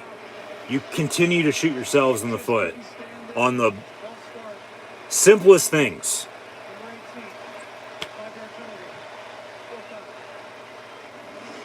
What happens is the head bob right here in the center. He head bobs and he's like, oh, because you're not a cadence. The head bob goes down, but it's a head bob too. It's not unknown, Jim. It's absolutely Just, Yeah, but he has to do his what are you going to do? Punt now? 4th and 9? You got to, I guess. promise as a receiver. But then that goes back to, well, what you should have done was kick the field goal on the last drive.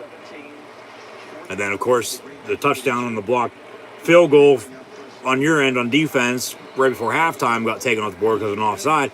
You have that. I mean, we got ourselves a ball game right now. We do. The Steelers just continue to shoot themselves in the damn foot. Like, at least they downed inside the 5 of the 4 on the punt there, but how much more can we say? How much more can, like, seriously, what else can go wrong for the Steelers?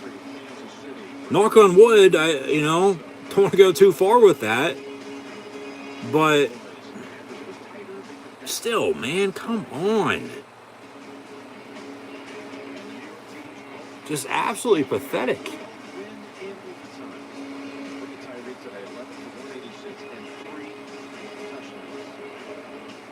Just a shame is all it is.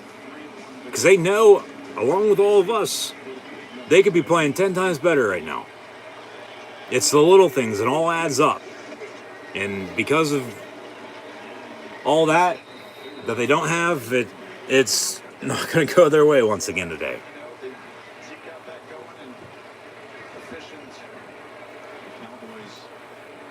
However, unlike some, I'm not a fair weather fan. I'll be watching them through wins, losses, ties, whether they're playing good, bad, anywhere in between, home game, away game. The Pittsburgh Steelers, the standard is the standard. The Steelers are the Steelers. 2nd and 11 from the 4.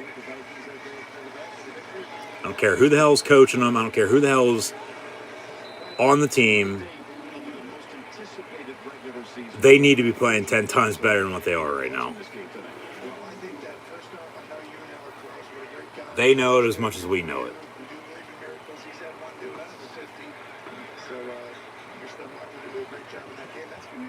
At least right now, Baltimore's not putting it to Denver, but last I saw, they're up still 17-7 there. Denver rolls in next week, and then the Seahawks on a Sunday night. So it'll be in prime time again in 2 weeks. Well, technically for the first time, but you got a big Sunday afternoon game on the road against Green Bay here today. Rodgers pass near side, intended for Adams. He caught it, but he was out of bounds, incomplete. So a quick 3 and out, 4th down and 9. Green Bay going to punt. Steelers going to get the football back. So, okay, you play the clock, get some good clock management on defense, get off the field, go back, kick the field goal. You're down 14. You still don't do what you did on the last drive. You get something going here. You're still down 7. You still got time plus some timeouts to get back into it late. There's still a lot of football left here. Not over yet. But it's still not looking good by any means. Green Bay punt up and away. And a nice booming punt to the 36 where Ray McLeod signals a fair catch for. And that's where the Steelers will begin. 1st and 10. Down 17 still. 12:35 to play. 27-10 is your score with the Packers leading. So today, as Week 4 will conclude tomorrow night. Of course, as mentioned earlier, we had the NASCAR race postponed till tomorrow as well.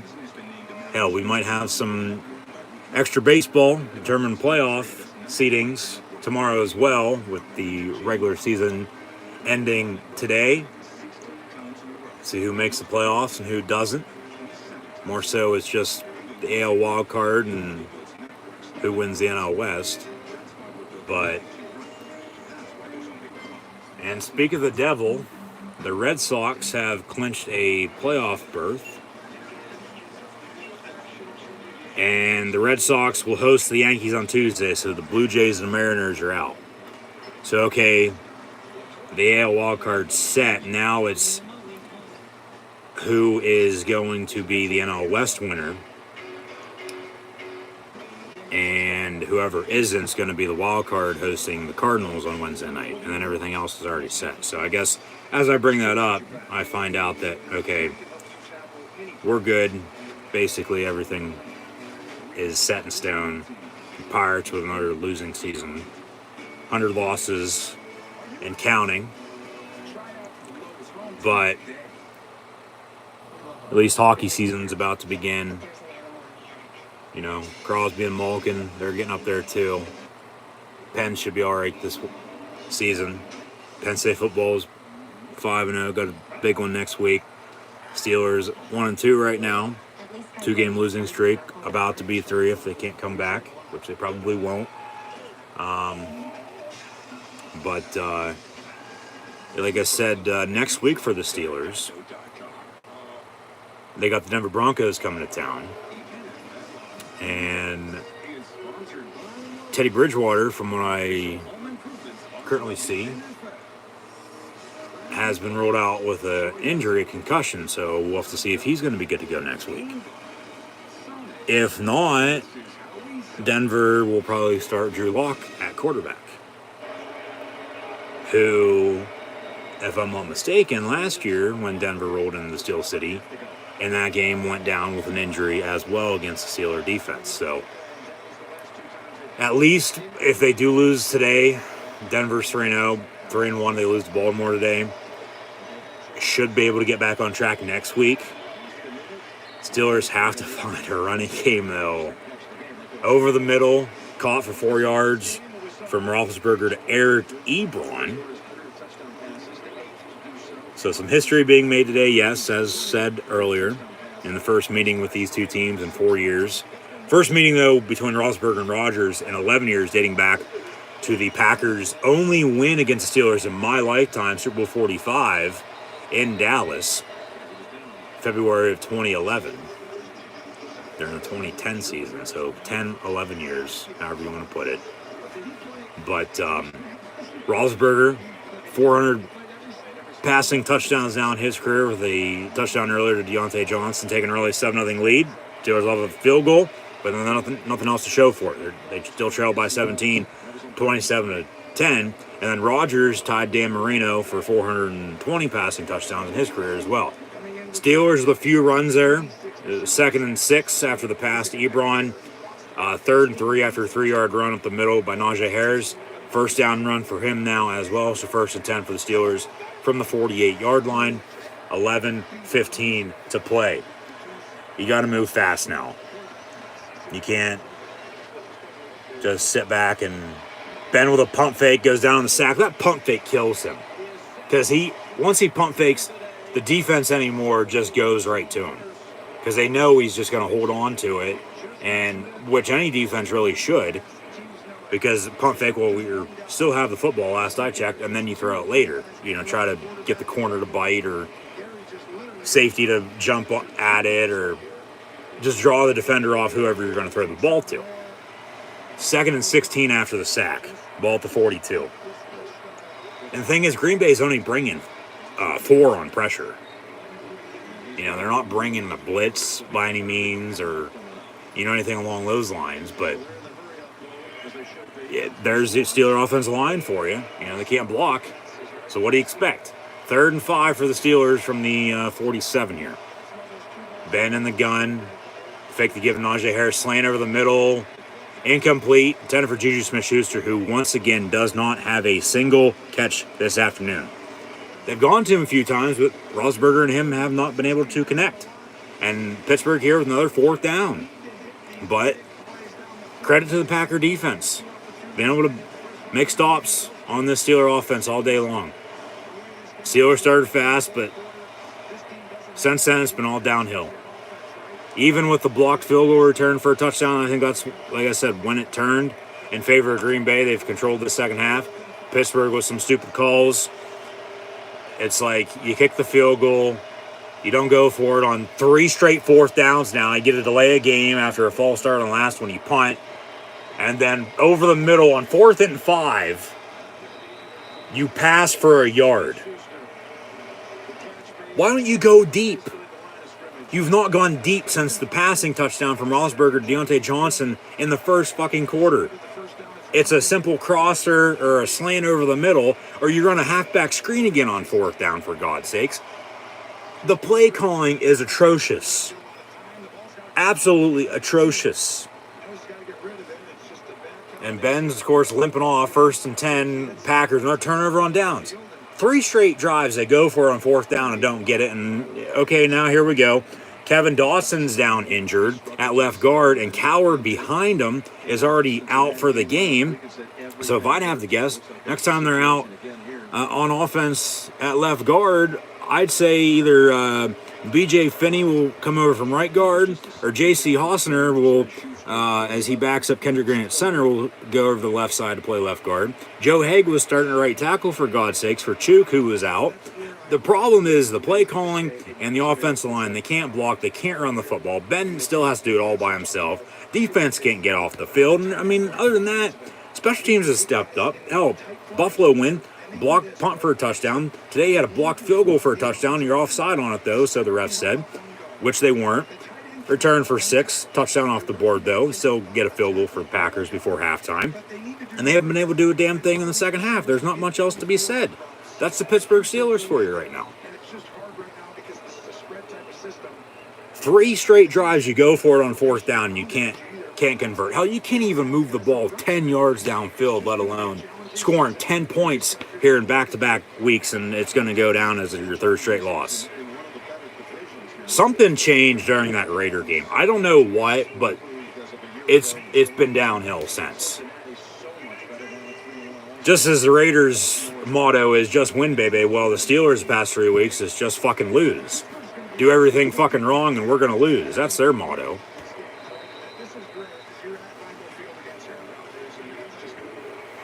Five-yard run up the gut. 2nd and 5 for the Green Bay Packers. Seattle's putting it to San Fran right now, 28-13. They got 2 minutes to play. That game was, tied at 7, if I'm not mistaken, middle of the 3rd quarter, so they've got some action as of late. Seattle rolls in 2 weeks. Hell, the Steelers of the bye week could be 1-5. And then they go to Cleveland and then get Chicago on a Monday night early November. Hell, by Thanksgiving,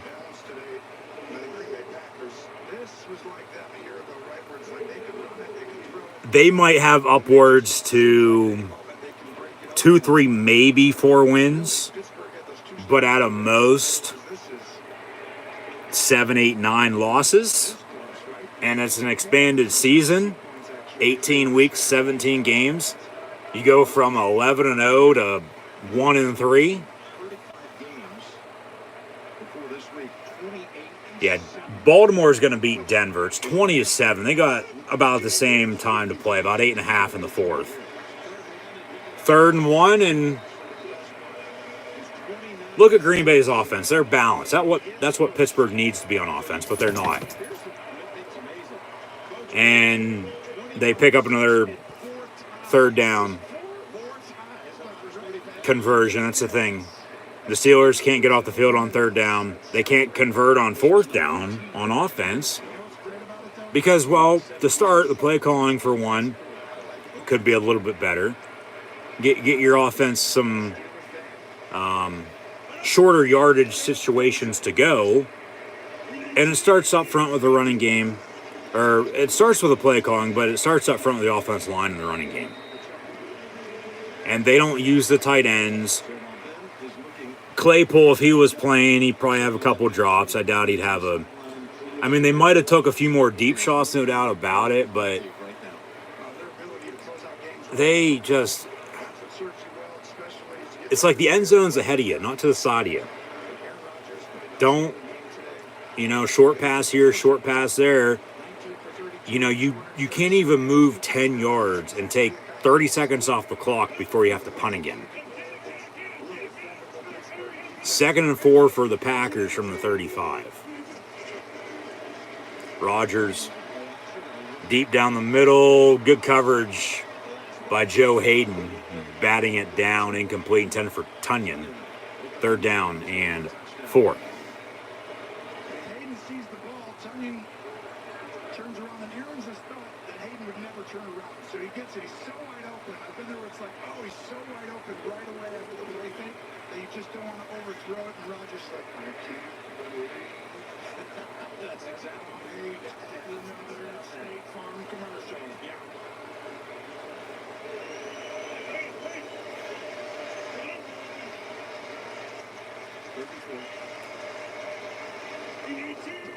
Third and 4 from 35. Rodgers, it's going to be incomplete, almost picked off by Melvin Ingram. Incomplete, 4th down. Are you going to go for it? Really put it to Pittsburgh's defense now? Kick field goal maybe?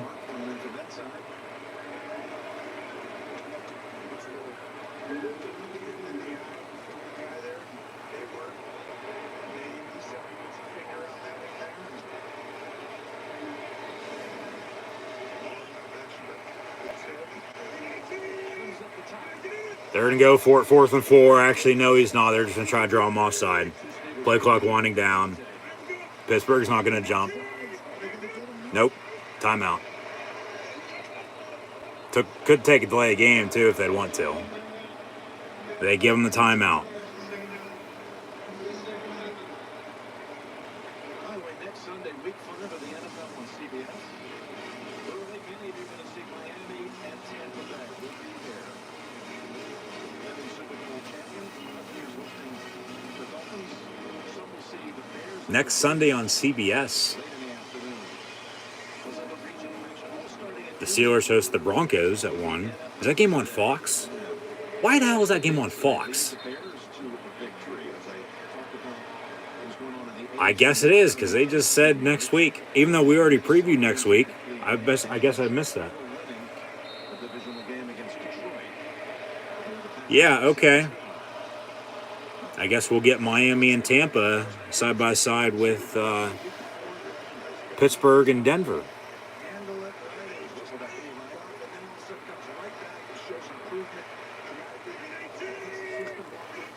4th and 4, Packers still going to go for it here. Over the middle, a little too high, intended for Cobb again at the 20, incomplete.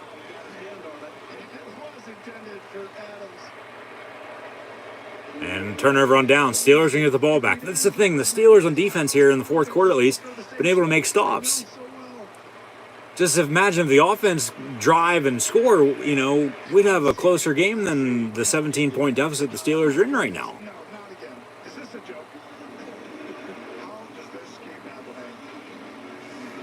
Because still with 6:57 to play.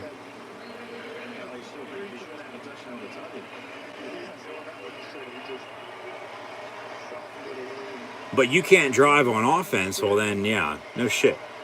No wonder you're still down. See what they call up in the dirt here. 1st and 10. Pittsburgh football 35 after Packer turnover on downs.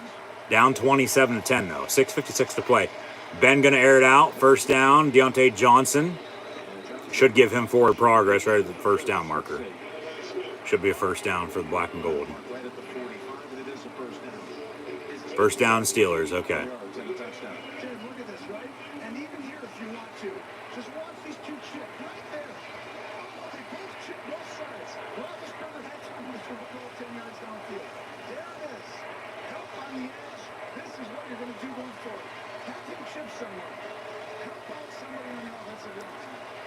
Ben on a screen, complete Najee Harris.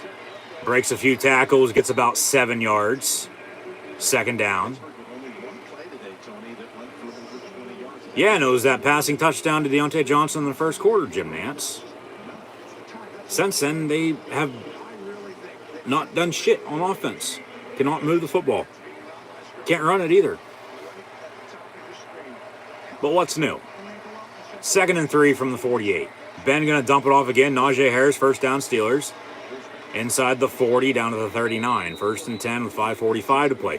You got to hurry up. You got to keep moving. But this goes back once again to the blocked field goal. The field goal that they should have kicked, but they went for it. That was the first of the 3 4th down conversions that they failed on. They still haven't been able to convert on 4th down all season. But then even go back to the fumble Ben had in the 1st half and Green Bay capitalized on. You can't turn it over and expect to ball over the middle, deflected, incomplete. But just too many mistakes. Too many mistakes. Can't run the ball, can't get off the field on defense. It's just, man, I tell you what.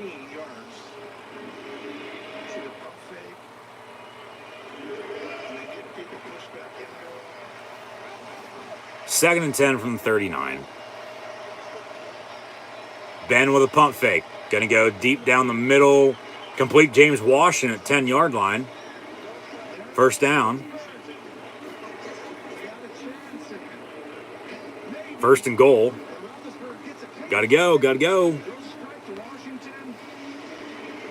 From the 9, officially, under 5 to play. Just think, they score here, they get the ball back again, score again. That field goal that they went for it on is going to fucking bite them. And then that blocked field goal that they had for a touchdown going to hurt them too.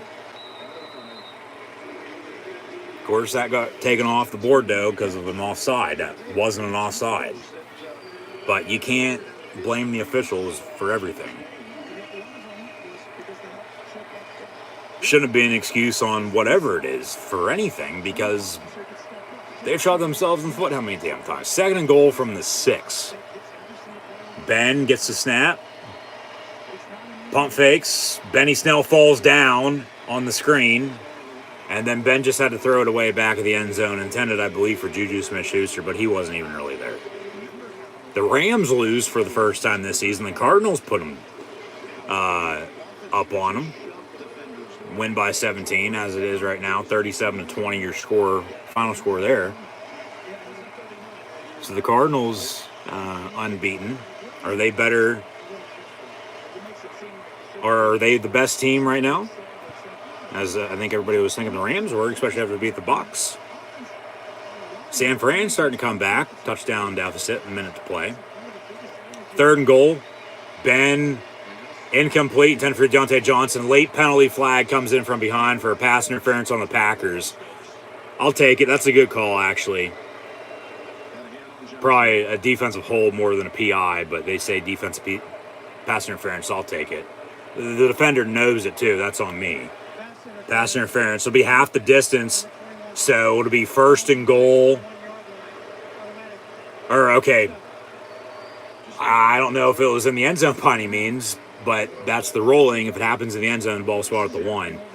Really should be half the distance from the 6, so it should be 1st and goal from the 3, but it'll be 1st and goal, automatic 1st down with the defense pass interference. 1st and goal from the 1-yard line now for the Steelers. With 4:10 to play, still down 17 here. Hand off Najee Harris and run it. He dives.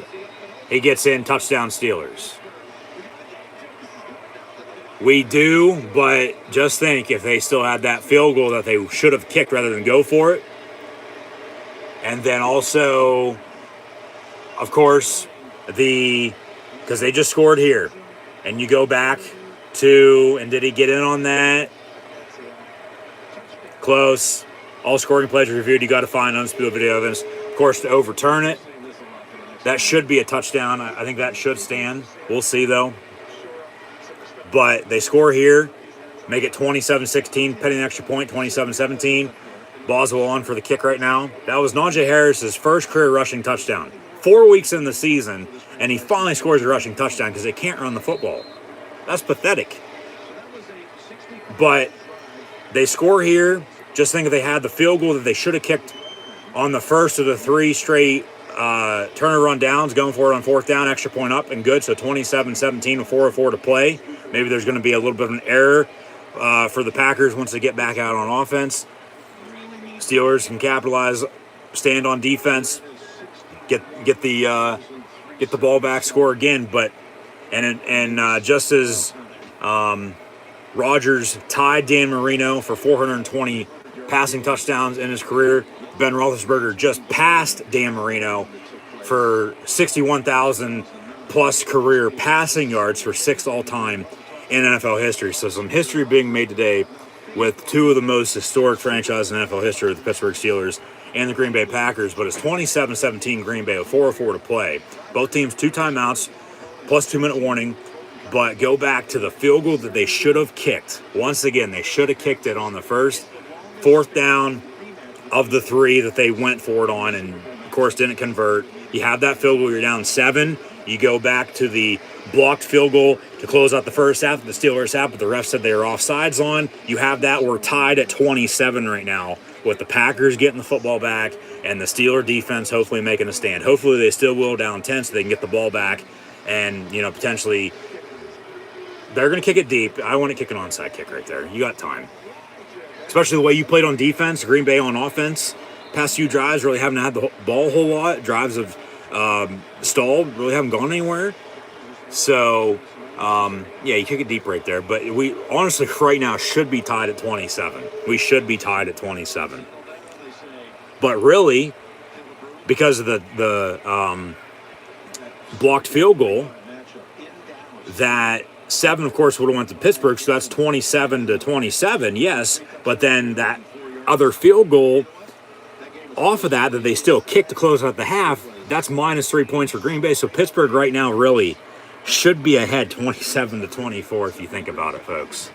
That's 2 weeks in a row because of turnovers, and with that call, the Steelers should be in a tie game or close to it, and because of not kicking it, back-to-back wins, and then they're, rather than 1-3 if they lose today, I'll take the Raider loss, but at the same time I won't, because there's something during that game that changed for them, and it was another deep ball from Derek Carr to Henry Ruggs, finding carpet in the end zone for 6 that week. Steelers 1-2 right now, maybe 1-3, really could be 3-1, 4-0 after today. If of course a few things go their way. Like, even as bad as they're playing, it's, oh my. They need to be playing 10 times better, yes, no doubt about it, and they still got to find a running game. But hypothetically, you really sit down and think about it as I'm saying it right now. And hopefully you're listening and enjoying and agreeing. Be sure to like, follow, and subscribe on social media. Links in the description below. I mean, they're right there. 2nd and 8 from the 27 for the Packers. Rodgers under center. All they're going to do is run the football. Yeah, Pittsburgh did call a timeout. They'll probably call another one here. So the Packers are going to have a 3rd and 8. The Steelers just called their 3rd and final timeout. 3:49 to play, so we'll still have the 2-minute warning, of course, as we see some highlights of Super Bowl 45 with the Steelers and Packers, with Green Bay picking up the win. The only time Green Bay has defeated the Steelers in my lifetime, as Green Bay gave their opponent in the Pittsburgh Steelers their 2nd ever Super Bowl loss. Both teams have been back to the big game since, though, as mentioned earlier. But Over 10 years ago. No, you never guessed that. I mean, Rodgers is coming the next year, I believe. The Rodgers, they went like 15-1, didn't they? And then that was... now we got a 3rd and 8. That was an unbelievably explosive offensive unit. 3rd and 8. See if the Steelers can get off the field. If not, this game's going to be over. Rodgers' pass near side is caught by Devontae Adams. First down, Packers. They're just going to run this clock out now. Just a shame.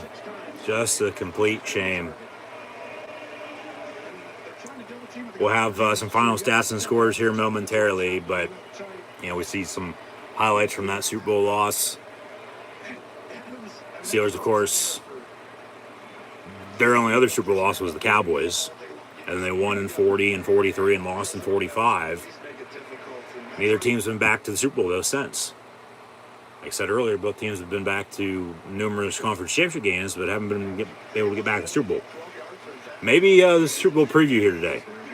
If the Steelers can get back on track and Green Bay gets over the hump, of course, a few straight NFC championship games. Of course, losing to the 49ers and Buccaneers past 2 years. But Green Bay is going to get to 3-1. Pittsburgh's going to drop to 1-3 with a loss. But once again, as it was last week, the 2 interceptions that Cincinnati capitalized on, and then if the Steelers make the field goal that they missed, they win it 13-10. Even the week before, they don't give up that long touchdown pass from Carter Ruggs and make another stop.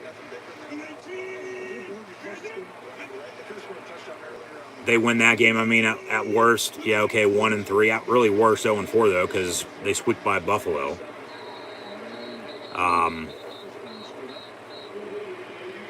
Steelers might get the football back here. Probably won't, though. It'll be 3rd and 4. They're going to have to hike it once more before a 2-minute warning. And then we'll go to 2 minutes with either a 4th down or a 1st down. And then you just take a few knees. Even a 4th down, I'm sure Green Bay, with Rodgers, just going to try to draw them off sides anyway. Tried to do it earlier. Of course, they didn't jump, but... Not yet. Not yet. They get a 1st down here, the game's over. Rodgers going to fake the give, roll out near side. Highsmith almost gets to him. And then he slides down with 2:05, get to 2 minutes. Packers going to have a 4th down. And, of course, he took a loss on that play, so I'd assume they'll punt. Steelers should get the ball back here with under 2 to play. No timeouts, down 10. So we'll see what happens. But if they draw them offside or go for them 4th and get it, game's over. Game's been over there for the most part because the Steelers really haven't been able to do anything on offense all day. Of course, Roethlisberger has a passing touchdown, Deontay Johnson.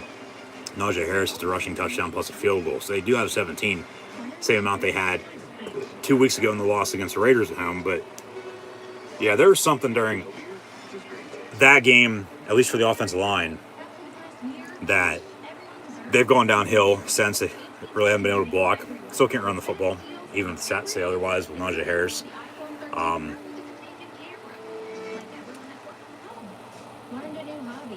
Yeah, you can't turn the ball over twice. And then today, as they did, give up a touchdown. And expect to win, because when you still can't do anything on offense, what are you going to do? There's not much to be said.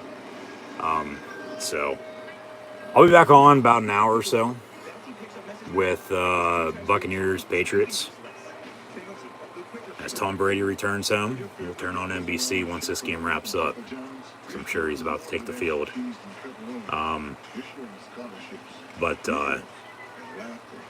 Yeah, last week, even like I said, you go back the week before, you don't give up that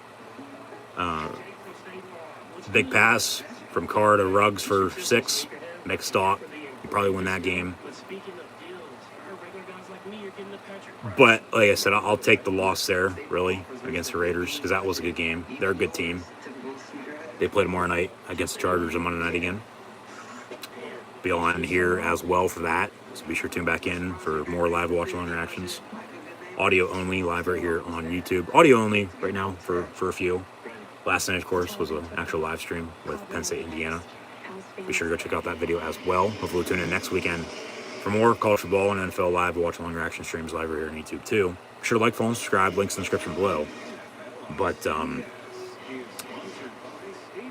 yeah, last week, those 2 interceptions, you don't turn it over, you make that kick, you miss, you win 13-10 today. It's 27-10 right now. Green Bay looks to be on the field to punt. As they're jumping around in the fourth quarter in Wisconsin. And the Packers are going to defeat the Steelers, it looks like here, 27-17, bearing any unforeseen comeback.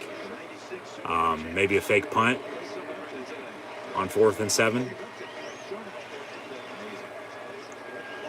At least Penn State went to Wisconsin and beat the Badgers to kick off the year, but the Steelers can't go to Green Bay and beat the Packers. Either way, it's going to be Miller time. Ray McLeod on the return. Runs out of bounds. Got a few yards, but 1st and 10. Yeah, we're still going to have a 3-way tie atop the North. Cincinnati winning on Thursday. Cleveland and Baltimore both winning today over Minnesota and Denver. And Pittsburgh's going to fall to 1-3 and be at the bottom. NFC North, Green Bay is going to be a top. However, you got the Lions at the bottom with the Vikings and the Bears in the middle. So, still early, but once again here today, Steelers football from the 29, 1st and 10. Ben in the gun, no timeouts, minute 50. They run a halfback screen. They love this halfback screen or a simple cross or a slant over the middle for a few yards. Clock's going to continue to roll. It didn't get out of bounds. Got maybe 2-3 yards. 3 yards on the reception, 2nd and 7. But you go back to the time they should have kicked it on 4th down, went for it. That was the first of the 3 in a row failed 4th down conversions for the Steelers. And then the block field goal return for 6 that they said they're offside on. You're tied at 27 right now, actually winning because that other field goal doesn't happen unless they get another field goal in the second half. But in the meantime, Roethlisberger throws an interception to seal it. And Rodgers can take 2 kneel downs, and the Packers are going to beat the Steelers 27-17.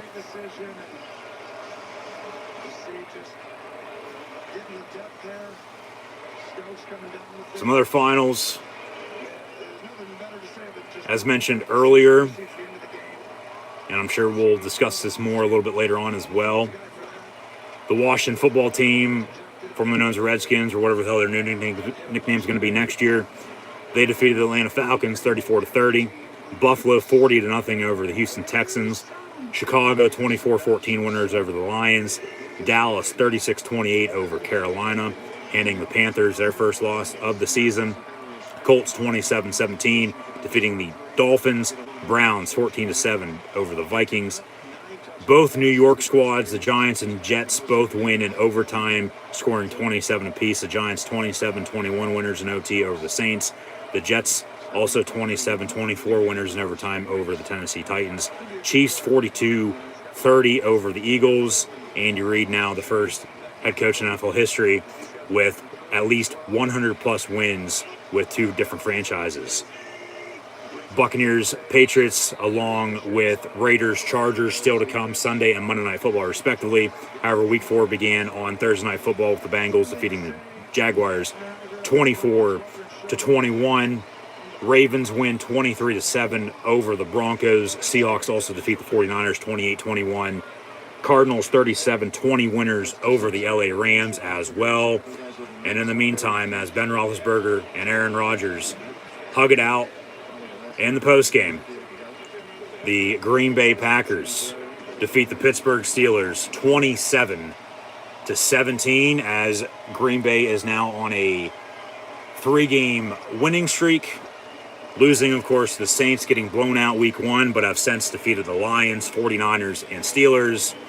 Whereas the Steelers won week 1, defeating the Buffalo Bills, but now have lost 3 in a row against the Raiders, Bengals, and Packers, with the Broncos and Seahawks to roll into the Steel City over the next 2 weeks before a bye week, right before Halloween. And then on Halloween, they head to Cleveland to take on the Browns. That's October for you, now that we're in October. But a month into the season, just as the Steelers started 11-0 last year, they start 2021 with a 1-3 record because of play calling. The offensive line cannot block. They cannot run the football, whether the stats say they did today or not. Najee Harris finished 15 carries, 62 rushing yards, and his first ever NFL career rushing touchdown. In the receiving game, as also we turn on NBC for Buccaneers-Patriots kickoff in about an hour or so with Tom Brady's return to Foxborough to take on Bill Belichick and the Pats. Najee Harris did have 6 catches for 29 yards out of the backfield, but once again, Ben Roethlisberger, as he was 26 of 40, 232, a touchdown and then an interception late, which sealed it, but doesn't really count. He was sacked 2 times. Rodgers was sacked 3 times, so both defenses played well.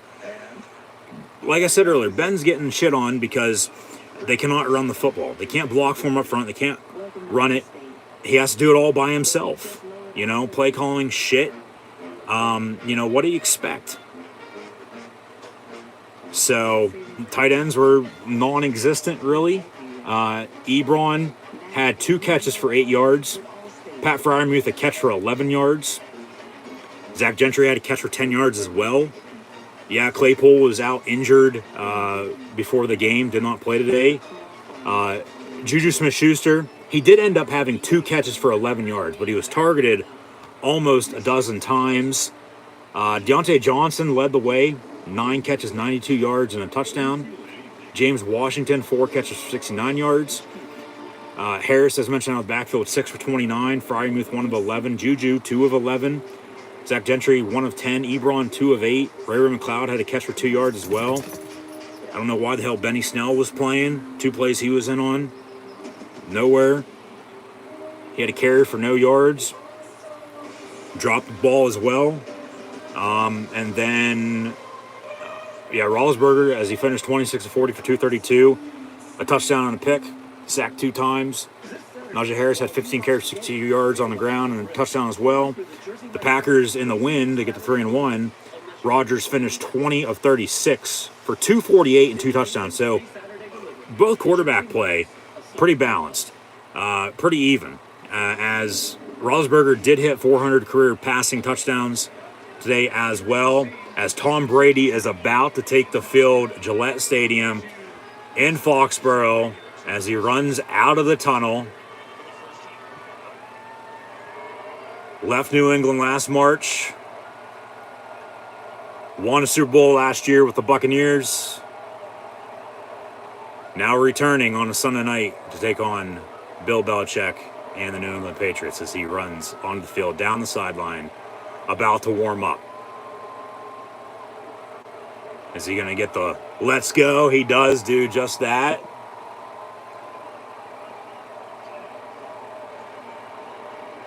And now he's going to run back down to the Buccaneers side to warm up. Hugs it out with former offense coordinator and Josh McDaniels. Where's Belichick at? That's the big question. If he's even out on the field right now. Can't really tell with the reaction if, okay, here's some Brady chants, but whether he's being cheered or booed right now, you can't really tell because the game is not officially underway as of yet. We'll know for sure when they take the field for the first time a little bit later on tonight. And I'll be back on with another live watch along reaction stream then, so be sure to tune in a little bit. But to wrap up this Steeler-Packer game, like I said, Rodgers, along with Roethlisberger, pretty even at the quarterback position. 26 of 40, 232 and a touchdown for Ben, and an interception as well late. That sealed it. 2 kneel downs. Packers win 27-17. Rodgers finished 20 of 36, 248, and 2 scores. But Roethlisberger hit 400 career passing yards, or 400 career passing yards in his almost 20-year career. That's very bad. If anybody have a say on that, no.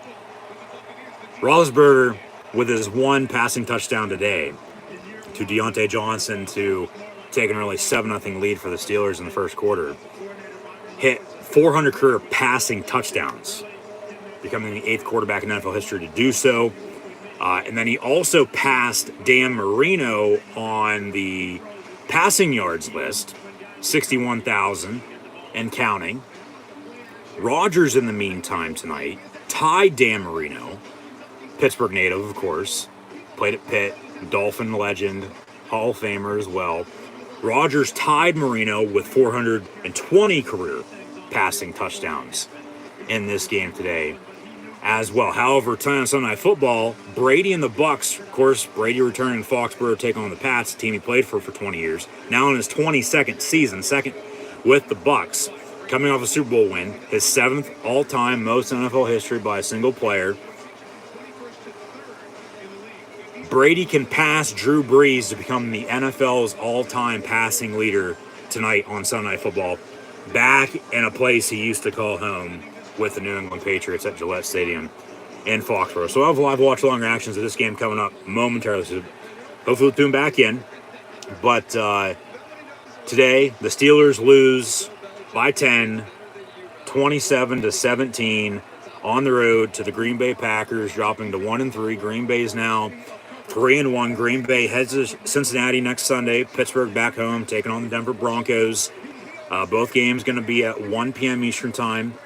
Next week, I'll have live watch-along reactions. Doubleheader next week as well on Sunday with the NFL. It'll be Broncos, Steelers, along with the Bills and Chiefs next Sunday night, just as it is today with the Steelers and Packers, along with Bucks and Pats about to kick off.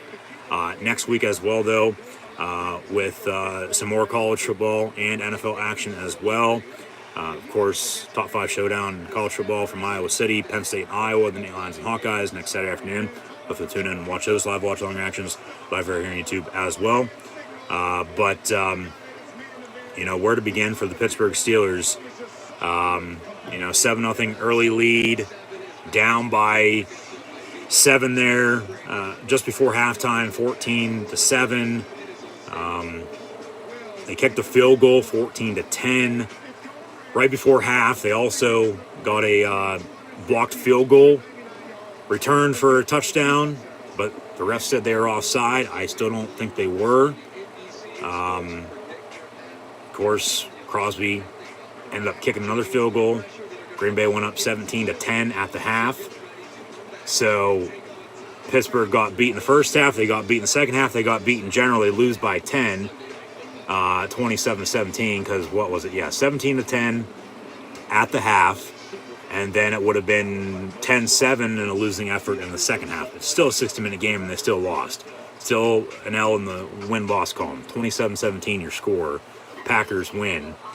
But the Steeler defense needs to get off the field more, a lot more, especially on third down. The play calling on offense needs to be 10 times better. Matt Canada, please and thank you. It all starts up front, though, with the offensive line. You got to be able to block, to run, block, to pass. The play calling, like I said, needs to be 10 times better, because there really were a whole lot of deep shots or anything really over the middle. It's just a dump off here, short pass to the left, over the middle, to the side, here on the right, or they really couldn't move the football. But credit to the Packer defense once again. But yeah, it all starts up front. You got to be able to block. At least they did start a new sack streak. Got after Rodgers, sacked him 3 times. But got to fix the running game. Got to find one to begin with, but got to fix everything, of course, they got going wrong for them right now. Because they really could be 0-4, but they also could be, 3-1, 4-0. Because you go back once again to at least the past 2 weeks, can't turn the ball over, have stupid penalties go against you because they absolutely kill you, and then expect to be in it late and have a chance to win. Because last week it was the 2 Roethlisberger interceptions. Bengals capitalized off of both. The Steelers missed a kick. They make that. They win 13-10. And then on Sunday, here today, already looking ahead to next week, I guess, or at the earliest tomorrow, yesterday being Sunday, but today's still Sunday here. Sunday Night Football about to kick off. Bucks and Pats once again. And once again, thanks for tuning in and listening. Be sure to like, follow, and subscribe.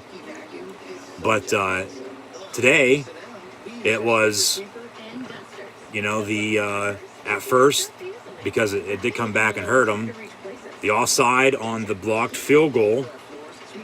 Now, the refs threw the flag. Whether it was offsides or not, I don't know. I don't think it was. Simultaneously, with the snap and them getting off the line to block it, Minka and Joe Hayden, and then Fitzpatrick returning it about 75 yards for a score. But they didn't pick it up. They said offside. It's offside. There's nothing you can do about it. You move on. And then the second half, once again, it's like they forgot how to play football. They went on 3 straight drives, 4 and out. 3 straight fourth downs with turnover on downs. And at least on the first of those, if they would have kicked it, it would have got interesting late if they were able to do something on offense, but they still weren't, so it really didn't matter anyway. But just go back, because if they, just imagine if they did have that, which they should have, the blocked field goal, return for a touchdown, that's 7 points, and then the field goal that they should have kicked before they went for it for the first time on the 3 straight turnover on downs drives that they had there in the fourth, late third, early, middle of the fourth quarter, whenever it was there in the second half. You take away the 3 points Crosby also had from that extra field goal that they got out of it after the penalty. Well, then, even if he does kick another one in the second half, which Green Bay, for the most part, completely owned, credit to them on defense, and Rodgers making plays as well, and able to run the football, as A.J. Dillon finished 15 carries for 81 yards, Aaron Jones 15 carries for 48 yards. That's balance, folks. Balance. That's what the Steelers need on offense with their running game as well. Randall Cobb, 5 of 69, 2 touchdowns. Devontae Adams, 6 for 64. Aaron Jones, 3 of 51, also out of the backfield. Lazard, 2 of 33. A.J. Dillon had a catch for 16 yards. Robert Tonyan, 2 of 18. The tight ends were non-existent really on both sides. But you add all that up, that's 10 points. The Steelers are tied at 27 apiece, so they lead by 3. And Rodgers and company have to make a play late. And, like I said, Pittsburgh right now at 1-3, really could be 0-4, could be 1-3, which they are, could be 3-1, 2-2, anywhere in between. Really should be, I'd say, at least 2-2. Really should be 3-1 though, but they're not, plain and simple. So I'm not even going to go there. They're 1-3. Because they can't run the football. It all starts up front. You got to be able to block better. You can't run the ball. That needs to be fixed. Play calling needs to change. Need to make more stops on defense. They can't get off the damn field. Roethlisberger once again has to do it all by himself on offense. So what else is there to be said? Not really a whole lot. So I'll leave it at that. But just as it was last week, a few things that didn't go their way once again today. That blocked field goal return for a touchdown, and the field goal that they should have kicked, but they didn't on a 4th down in the second half. That was the start of 3 straight turnover on down drives. The Steelers are in it. Whether they're up or tied with the Packers, I don't know. It'd be about a 3-point differential, 27 apiece or 27-24. Maybe something else happens in the game because the game's a little bit closer. But in the end, the Packers win and the Steelers lose, and your final score, a 10-point victory, 27-17 for the Green Bay Packers, defeating the Pittsburgh Steelers here this afternoon for the first time since February of 2011. So a little over 10 and a half years to the day in which In Super Bowl 45, the Packers defeated the Steelers 31-25. Today, the Packers once again defeat the Pittsburgh Steelers 27-17. And the first meeting with Roethlisberger and Rodgers, even though they've met twice since that Super Bowl, Rodgers gets the better of Big Ben, and the Packers win once again 27-17 over the black and gold Pittsburgh Steelers. So really wasn't much of a here we go, Steelers, here we go, but it was go, Pack, go. And once again, the Green Bay Packers win 27-17 over the Pittsburgh Steelers here this afternoon. So once again, thank you for tuning in and listening to my live watch-along reactions, audio only, live right here on YouTube this afternoon in the NFL for Week 4 action with the Steelers and Packers. Always greatly appreciated. Be sure to like, follow, and subscribe on social media. Links in the description below. Hopefully tune in a little bit later on here, less than an hour or so now, with some Sunday Night Football action with Tom Brady's return to Foxborough with the Tampa Bay Buccaneers and New England Patriots. Also tomorrow with Monday Night Football and Monday Night Raw. Next week, more college football and NFL action as well. So, thanks for listening. Thanks for watching.